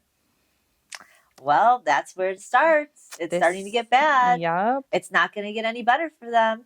But this, it starts to make me mad what happens next, though. Mm-hmm. But, so I think this is when she starts coming together and realizing that shit's going to get worse for them. And so I think does she go and start telling... They continue having a little bit of a conversation. Yeah, I was going to say there's more of a conversation in there. He tells her too that Voldemort has most of Europe and he's gathered a bunch of ambitious scientists and expanded the Curse Division, which we already know that there was a big Curse Division in Sussex, which she blew up. She told him... She didn't blow it up right now, though, right? No. Well, we know that she blew up the Curse Division. She blew it up later. Yeah, she blows it up later. Right now, they're just building the Sussex. Yeah, but we know, they have it. They're just expanding the Curse Division now. She told him similar things happened in Muggle Wars, and he was like, yeah, I've read up on Muggle Wars. Yeah, they had a whole conversation about the wars. Yes, which is interesting because she thinks he does not care about Muggles. No, because that's the thing, right? He's a pure bloodist or whatever. But no, here he is saying like, yep, nope, I do pay attention to that. And then they have an interesting conversation after that as well, because she asks him, do you think that the Order could win? This is a very interesting thing. And he says, what does it matter what I think? Yeah. And then she says, I live among idealists, but all I see are more and more bodies. I want to hear from someone who actually knows what it's like out there and doesn't believe that optimism somehow improves the odds. He says, you're well aware that I think your Order is largely moronic, although I have noticed that Shacklebolt and Moody do make the occasional strategic choices when they can get away with it. I don't know how you'll win with the continued policy against using the dark arts. Yep, which we've already known. Yeah. So like she asked for opinion, he gave it, and I think it was almost everything that she validated. I think that was it, because everybody's telling her in the Order, you're crazy, you're crazy, you're crazy. We're doing a great job, but they don't realize that the great job is because of all the other things that are happening. From all the actual dark things that are going on. But they're not telling her that yet. What they're saying to her is, we're doing a great job out there. She doesn't know exactly why they feel that way yet. Mm-hmm. It hasn't been pointed to her yet, because all they keep saying is, you're not out there, you don't know. And she's like, yeah, you're right, I don't. So I really don't know what's going on. Mm-hmm. But Draco's telling her, like, no, they're still not doing a good job. But she doesn't know exactly why yet, but we'll get to that. It ends up becoming a thing. Mm-hmm. Draco also mentions that Potter has a knack for surviving incredible odds, so maybe it's helping a little bit. But with this with what's happening in the future, his odds of survival are going to start to decrease. And so is the odds of everybody else. And the fact that, again, they're expanding this cursed division, they're bringing in ambitious scientists that are going They're not going to kill them anymore. They're going to start bringing them in more to the cursed division. And so Voldemort's army and all of the negative that comes along with that is only expanding. So it doesn't even matter the fact that Harry Potter can sometimes escape death. No, because maybe he could, but nobody else is going to be able to. And with the less people that come back, there's less people protecting Harry Potter. So she asks him, "Why are you helping?" And he goes, "It doesn't matter why I'm helping. It doesn't." And she knows that the reason why he's not telling her is because they know that the Order is going to use whatever Draco says. So she just says, "You're right. It doesn't matter." Because she actually is still trying to protect Draco at that point. Because it is her mission to get that out of him. Yes. So that they can exploit that. And she knows she's getting close to it. But every time she gets close to getting to the answer from Draco, she refuses to proceed. Yes. She backs off. Yeah. It's because she doesn't feel right with it still. And she's right. You don't. I think Hermione was about to leave, and she saw Draco leaning against the wall, and she turns around to him, and she goes, don't die, Draco." And he goes, "Only because you asked, stranger." And then she leaves. And he's so cute, like leaning up against the wall. Only because you asked. I would not have left. I would. I'd be like, "Okay, let's talk more about this." You got more whiskey? I know. Right? Can we repeat what happened a couple months ago, please? Oh my God. So so next Tuesday, their day just consisted of a combination of dancing and dueling. And it unnerved her that her movement and technique was starting to look more like Bellatrix, which is kind of concerning. Yeah, but of course it would, because who's training you? The same person that was trained by Bella. So, yep. But also, she's a really good duelist. Well, was a really good fighter. She was. Like, how can you feel like...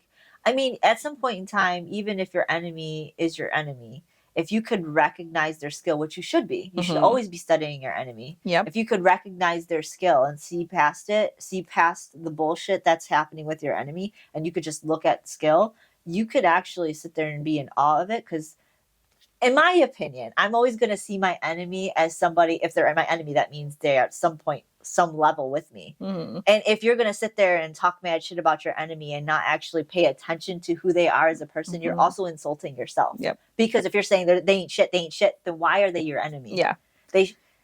Someone who isn't shit shouldn't be your enemy. They should just be somebody you don't give a fuck about. Exactly. That you're putting your energy into disliking. Yeah, they should be at least level with you. Yeah, or higher. Yeah. So it's like, if your enemy is, and you're saying all this shit, then that just means you're not good. So the fact that Bellatrix is who she is and she was able to get where she is, I mean, there's some skill there.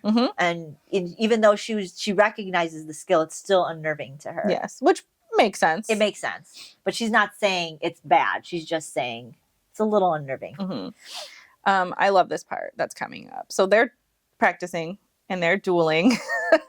And Draco, well, first of all, I think it's the next week. Yes, it's next week. The next week he appears and he's bleeding. Like it's like dripping down his hand, but he's like, "Let's go, let's do our thing." Yeah. So she tries to ignore it as best she can. And she's like dueling with him. And then it's like a half an hour later and he's still bleeding. And so she like dodges a bunch of his hexes, runs up to him and casts a diagnostic spell on him, and sees that he has internal bleeding, and or she can see that it's a vampire bite. Yes. I don't think she sees that he has internal bleeding yet, but sees that he has a vampire bite that he's not taking care of.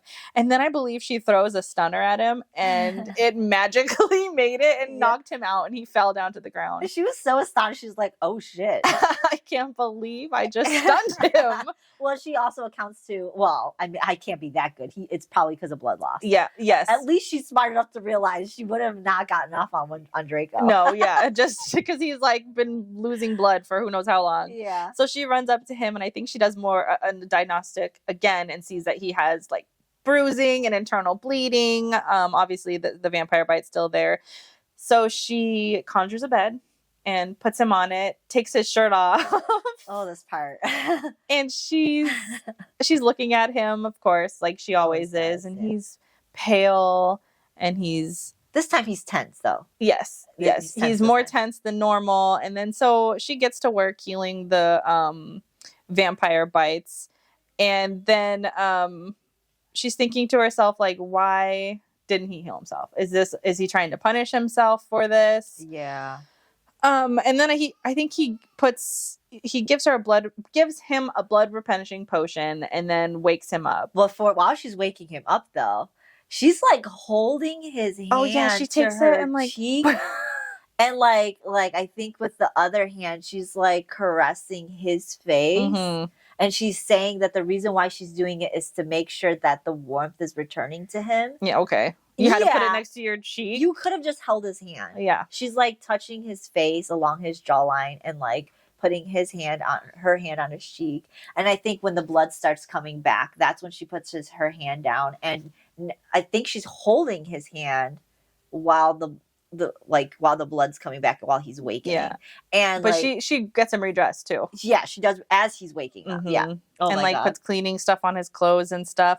And he wakes up. So she's like over him, I imagine, like buttoning his shirt back up. And he wakes up and grabs her by the throat and like puts her down on the bed and is like leaning over her. Yeah. Ooh, so sexy.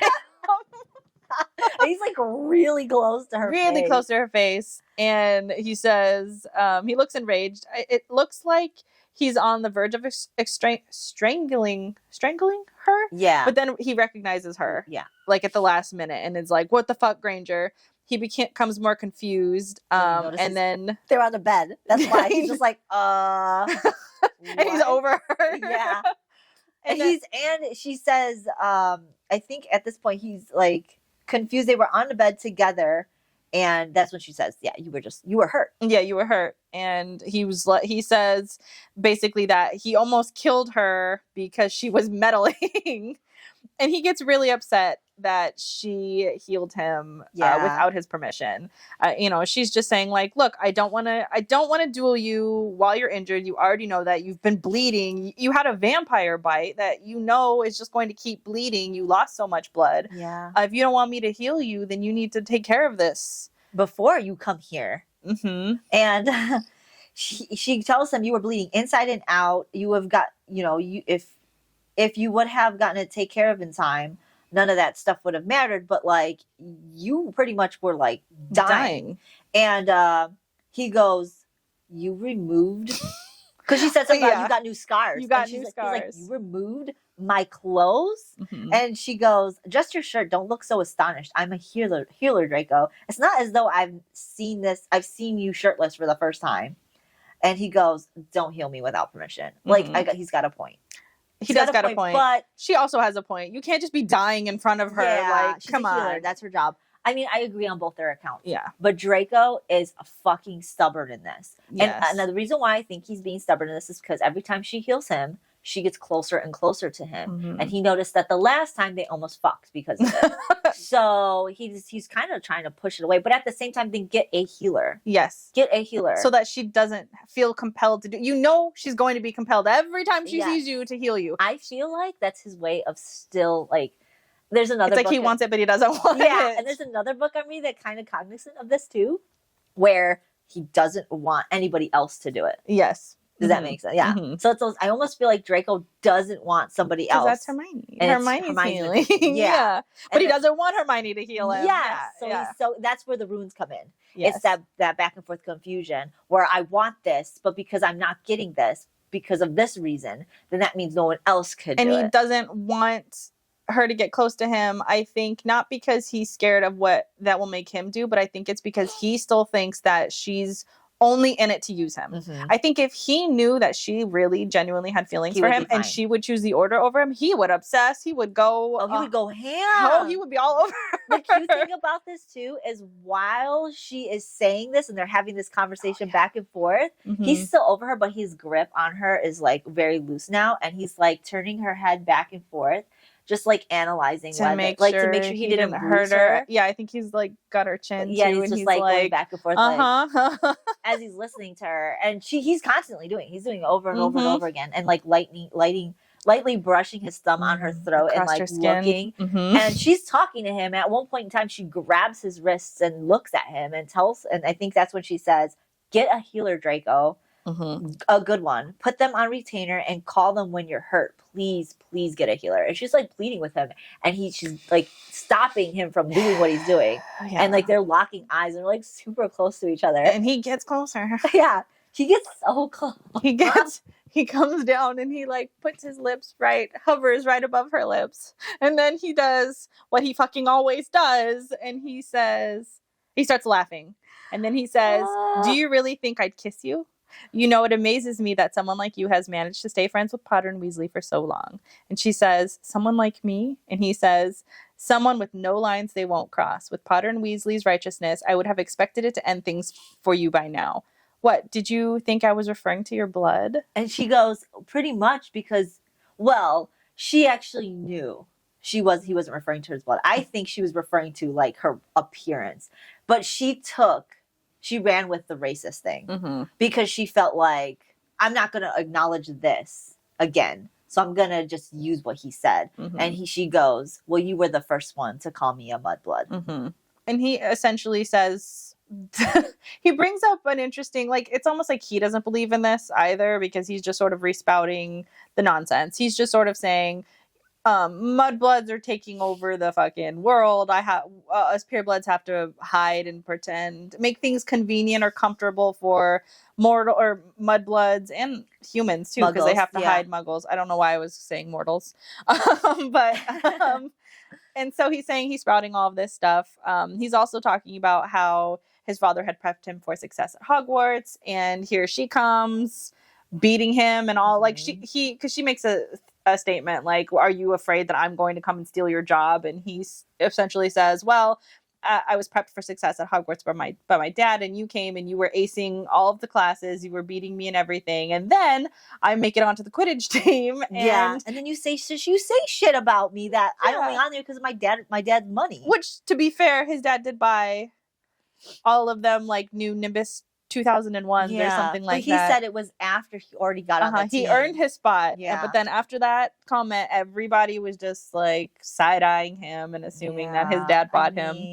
So he's a little bitter about that. He is, but like he makes it a good, like he also tells her like the only reason why you were relevant, because you were ugly, you were this, you were awkward, you were that, like you didn't matter. It was the fact that Potter, who was getting all this favoritism, who is a half-blood, and he's thrown in the limelight, and everybody likes him, and everybody's giving him this, and then you just happened to be with him because he needed you, because she made him look good, because she's smart, she's brilliant.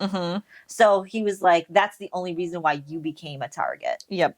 And he even starts to tell her, too, that essentially Voldemort doesn't really care about the pure blood thing. That it's literally just, it's easy to rile up the pure bloods and the wizarding worlds. It's easy to rile them up because this is something that they don't like. They don't like making things convenient for everybody. They kind of want to be the star of the show. And so it's easy to either get them to join or easy to get them to sort of ignore what's going on. Yeah, because they're already discontent. And at the end of the day, if Voldemort wins, then it only kind of makes them more powerful. There's a part in here too where Draco is just like, you were so fucking annoying that I almost wanted you to die in the chambers. Yeah, he does say that here. And I was like, hey, I just watched that movie. It was pretty funny that I was like, that's fucking brutal. But he said that, he probably meant it. Yeah. Because he's like, you were so fucking annoying, I hope you died. He was, though, because like you said, you watched that movie, he was in the room, like, talking to Crabbe and Goyle about Potter.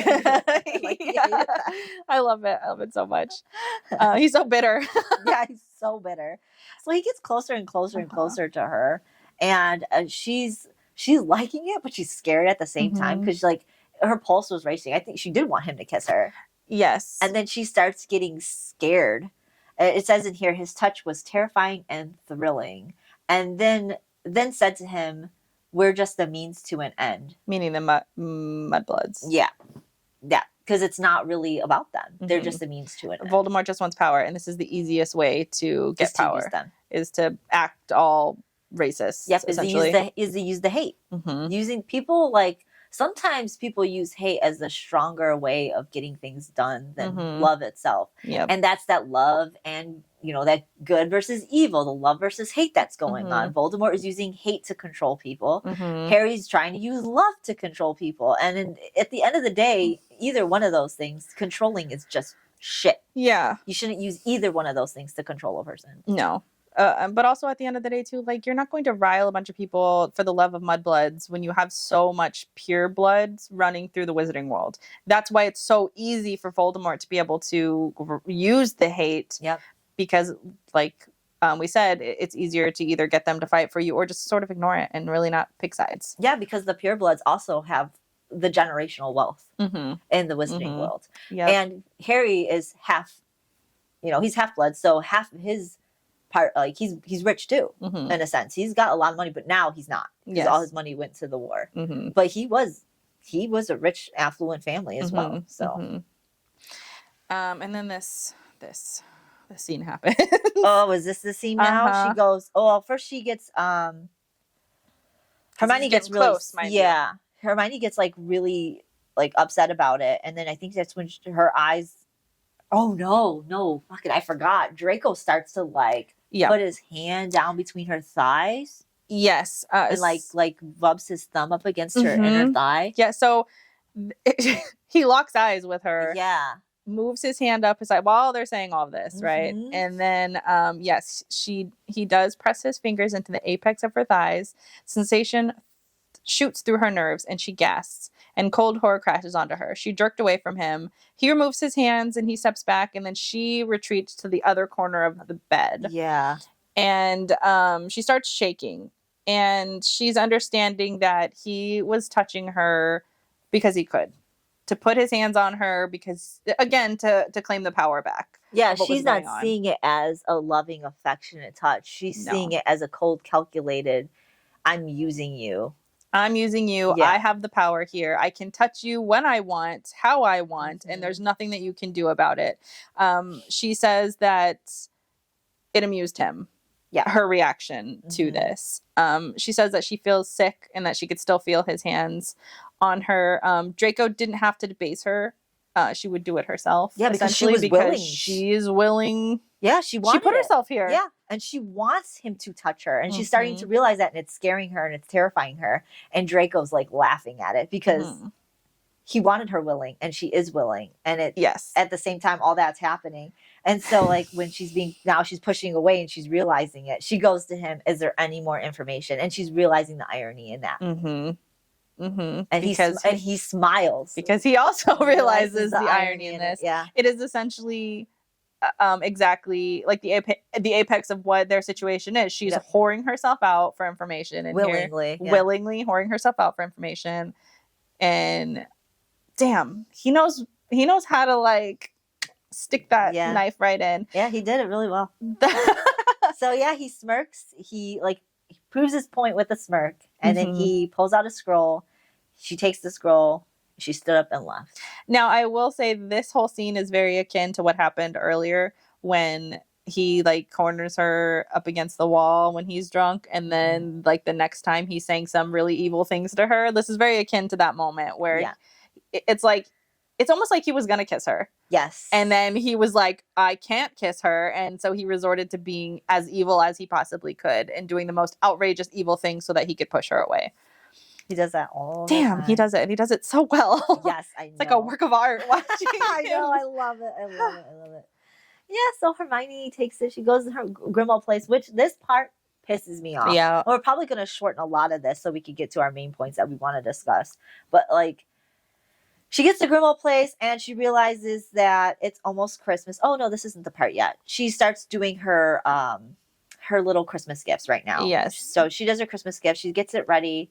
And she's making everybody healing kits. Yeah, emergency healing kits. Which she notes that Ron and Harry never use. But everybody else that's a female seems to use it a lot. And if Ginny goes with Ron and Harry, then they come back great. But if they don't go with Ginny, they come back a fucking mess. And it typically happens with almost every guy And that goes. They rush back and expect Hermione to heal them. But if they go with the female, the females are using it. So the females are asking for replenishment. So she still is just like, I don't care. I'm still going to use it. Give it. Maybe they'll use it. I think it's interesting, though, even though you've said all of the males do it, but I think it's interesting that she's giving both Harry and Ron the ability to take some weight off of her shoulder by healing them themselves when they can for something that's super easy. But instead of doing that, they don't use their healing and they just go to her no matter what, which is just obnoxious. That's how it could show that they just expect her. Yeah, they just do not care. They're just, they just expect her to be there to fix them.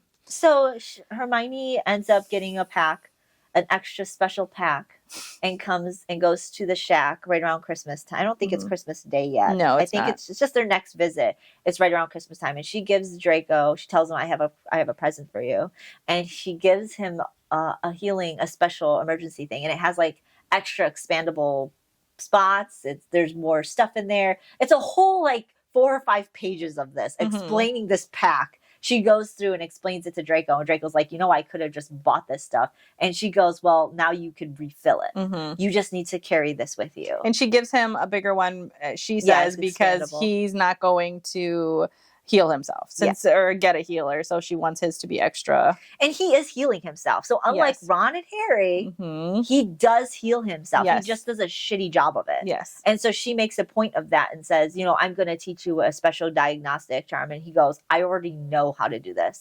And she goes, not this one. It's more comprehensive. Yes. And so she shows him he's actually paying attention and he's learning from her. And because he's paying attention and he's actually trying it out, she notes that he's paying attention, so she keeps going because obviously she's got his attention, so she's just going to keep going as much as she can. Turns out she talks for 2 hours straight. and he doesn't mind, though. It doesn't seem like it. He pokes fun at it at the end, but he's engaging. He was engaging. He was intrigued. Yes. My favorite. And wanted to kind of learn it all, and so she gave him as much as she possibly could. And she even says, he's almost a natural, and it makes sense because he's a natural Aquaman's. So it would make sense that he'd be a natural healer. So this goes to show you where he's learning his healing ability. Yes. Yep. It made sense. It makes sense. And then Draco tells her that he also has something for her, and he gives her a cloth, and she unrolls it, and she finds 2 beautiful deadly daggers, and they're also sheathed in mesh holsters. He says they should be small enough to strap to your forearms, and he also wants the other one strapped to her ankle. But he tells her that the holsters are spider silk dipped in manticore blood, and they'll resize to her so they won't restrict her movement. And she should wear the other one on her calf. He tells her that what it's dipped in and made out of is yes, and then she goes, oh, so it must have died or whatever, and he goes, tragically died due to the inclement weather. I turned the corpse over to McNear, but he made sure to harvest just enough venom that wouldn't raise suspicion, just enough for a rainy day or whatever. And he told her, well, Hermione started thinking about selling it immediately. What a dumbass. And so he tells her, you cannot sell this. You cannot give it to anybody. You have to keep these in. I will look for them. I'm going to check every time you're here for these. Good for him. Yeah. Fucking good for him. Yeah. So stupid of her. Because I'm going to sell these. For the order. Not like she would rather die because she's been almost dying so many times without a weapon. And she refuses to acknowledge that, she knows she could have died, but she refuses to acknowledge that she needs weapons. And so now she gets them from Draco to protect herself. And they're top of the line. And she wants to sell them for the order. Stop fucking diminishing yourself to just being a person in the order. Yeah, just useful for the order. Yeah, it makes me so mad. So so he tells her, don't. I will check for them. And she goes, fine. Because he knew it. He knew what she was going to do. What a beautiful gift. Yeah, I know. I fucking hate her for wanting to sell them. Me too. But I guess so he gives her another scroll, and he gave her another scroll and said that she ends up being quite expensive. Yeah, because again, he's bought her so much. He's bought her a cloak. Now these top of the line freaking daggers that resized to her. That's so all cool. The flagons of potions. All the Disney that he just gave her. Yeah, the manticore venom stuff. That's expensive as fuck. The book that he had to steal. So it's not only expensive as in money, but it's expensive as in risk. also his own sort of like emotional toll this is taking on him. Yeah. Yeah, so then It's a he lot. leaves right after he says that. Yeah. And she, on Christmas, it's on Christmas, the morning, she worked that morning, and that's, like, this fucking, Yeah. Angelina. So is this the same one that had her eye fucked This up? is the same Good, one. because she fucking deserves it. Is it the same one? I think it so. is. Yeah. Yeah.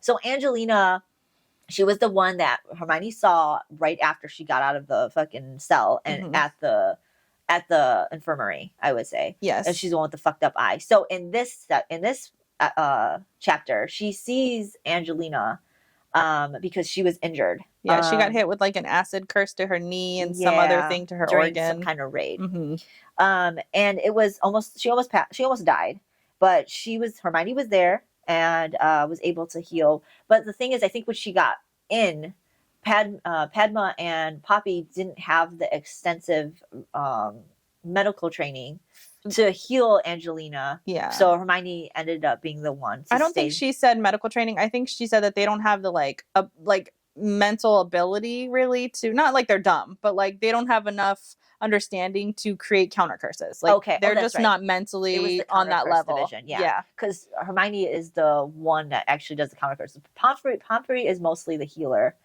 but she is the potion mistress and the counter curse person. So she has that mental the knowledge that they don't. Yes. So she was able, that's why Hermione's doing this. So she's taken upon herself to do this. And Angelina is just pretty much talking and being a nuisance.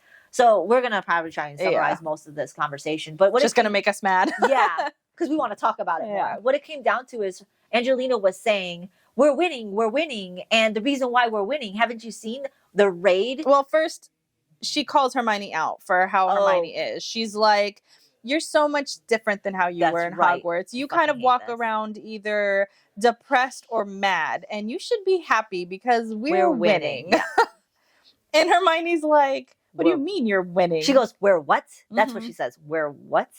Well, we're winning because good always defeats evil. And, you know, I felt like you for a while, but then Harry gave me a pep talk. And now I understand that love is always going to be evil. And she says right after that pep talk, that's when they got their first successful win. And it was the one that Hermione got all the information from Draco.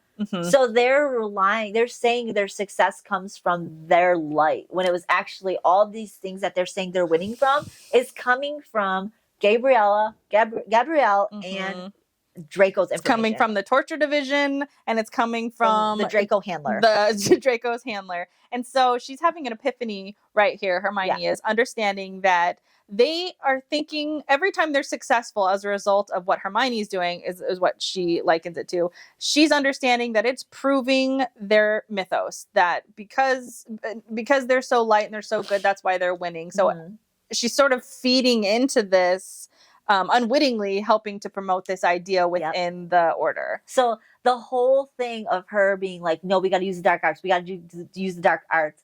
All the things that she's doing to try and knock sense of them is actually pushing them further into their belief of the light. It's crazy. Can you imagine? You think you're making efforts to show them that they need to change tactics when all you're doing is making them do it more? I would go out of my fucking mind. I think this would be the moment that I'm like, I'm done. I can't. You guys think you're really surviving? Well, find out without me. And also they're torturing people. So peace. I'm out of here. I'm gonna go find my man and I'm gone. I can't. You're completely right. I would have been done. Like I would have already in my head thought, okay, I'm only gonna do what Draco needs me to do to help him get his whatever ambition. He's trying to do. Yeah, because I feel like that, in my opinion, is getting to the point where it's better than what's going on here. Yes. Or I would be more into what Moody and Kingsley are doing. I would go one of those routes. I would not. I would just be like, sorry, I'm done. Like, I'm out of here. I can't with this. Yeah. And this same situation also pops up later in the book in a more intense interaction. But here it's a good thing to see her finally understanding how her role really isn't doing anything. It's not going to help the order at the end of the day. They're still going to lose. And it's only pushing this like religion that's falling through here. Like the fact that she's like, Harry pep talked me. It's like, okay, so he converted you back into this crazy religion, this crazy cult. Yeah. And she even says that you can't let hope go away from you. Because she's like hugging Hermione like intensely. And Hermione's just like, okay, just agreeing to shut her up pretty much. And she's like, you can't walk around without losing hope. You're going to end up somewhere dark. Light always wins over darkness, but you have to believe it. And Hermione's like, what do you think is going to happen when the war is over? And Angelina's like, we're just going to die if we lose. And Hermione's like, no. And she just pretty much puts the truth on her. Like, they're building a bigger building for the Sussex division of the Cursed Development.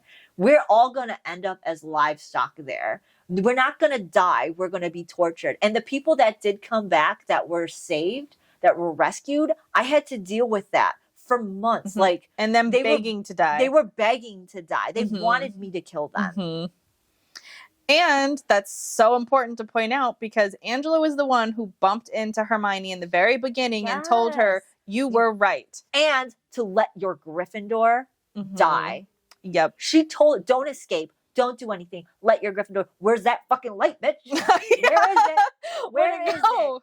Damn, we're all into this cult. Kumbaya. Where's the hope? No, don't. You better just accept your fate. I'm so fucking mad. And so she's like telling her that the light's paying off. The Wizarding World's going to see it. That's how hope works. It sparks. So she's trying to convince her even more after she's telling her, no, the Sussex division is growing. People are going to be put in there like cattle. She's like, no, you got to stop thinking that way. But everybody's going to come together. We're going to be one big happy family fighting this fucking war. And then she even says, too, that good takes sacrifice. I hope once the war is over that you'll be able to see that. That's how light and darkness work. Like, what, bitch? What sacrifice are you making? Yeah, and she's like, while we're depleting, Voldemort's army is growing. He has even recruited more dark beings. We have no chance. And you're still not killing them. Yeah. You're not killing them. Yeah. You think you're going to win against an army that's ever growing, that just is you're never impacting at all? No. Oh my God, these people. I can't. And Hermione is just like, we're not winning. She now realizes we're not winning. We're just surviving. That's pretty much the extent of that most extremely frustrating conversation. I mean, it goes in a little bit more. Hermione just says she just agrees with Angelina because she just doesn't want to. She's not going to see it. There's no having conversation about this. No. And Angelina just like hugs Hermione and says, the problem is you're just so isolated from your friends. And I understand that Harry and Ron are just too busy right now, but if you just had friends, you would feel better. Just had friends. Like, not only are you telling me that we're winning, which is the delusion, but you're also saying I'm an isolated, friendless bitch. You're a frigid bitch if you just had some friends. Pretty much that's what's coming down to. Wow. And she continued to lecture her this whole time. Yeah, I would. I would be looking at her like, Angelina, you fucking stupid cunt. Yeah. Shut the fuck up or I'm going to stop healing you. I'm glad Angelina lived to live through the torture so that she understood. I think that's exactly why we have to read this.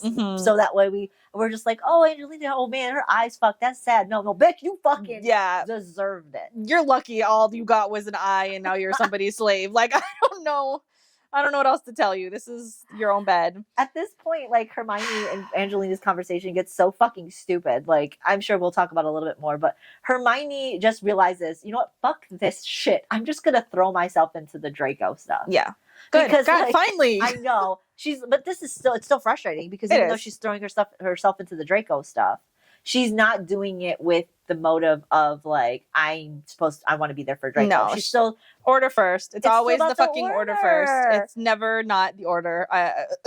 But she's like, I'm done with this. And she looks over Kingsley's notes for some whatever reason. It doesn't explain why. It just says that she does. And she finds out that they already recruited a backup casualty, a healer, and that Moody and Kingsley are starting to change their tune to her because they think that she's compromised because the lack of information that's coming back isn't as sufficient as it used to be. Yes, and they're upset about that she's not being as useful as she once was. Yeah.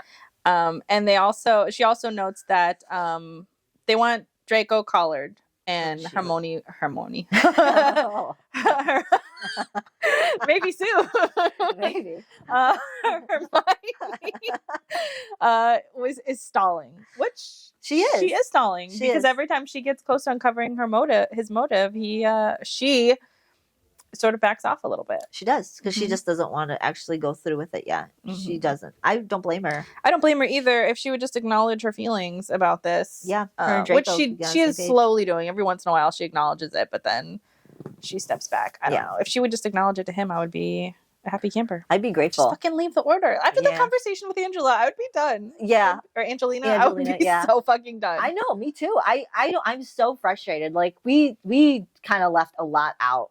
Yeah. But like it came. That was it. Yeah, that was the bottom line of it. It's so frustrating, and a lot of the same shit is the stuff that Hermione was already hearing, but it was coming out of it was coming out spiritually culty. Yeah, and it's also like so condescending. Yeah. To Hermione, who's doing more than almost anybody in this order is doing, sacrificing her spirit, if you will, time, energy, everything, her mental stability. She's sacrificing everything, and then to hear everybody consistently tell her, you're not on the battlefield, so you just don't know. You don't really understand what's going on. You're just here, and you're cooped up, and you don't really know what it takes to trust love. So frustrating. I hate the order so much. So do I. I do too. I know too.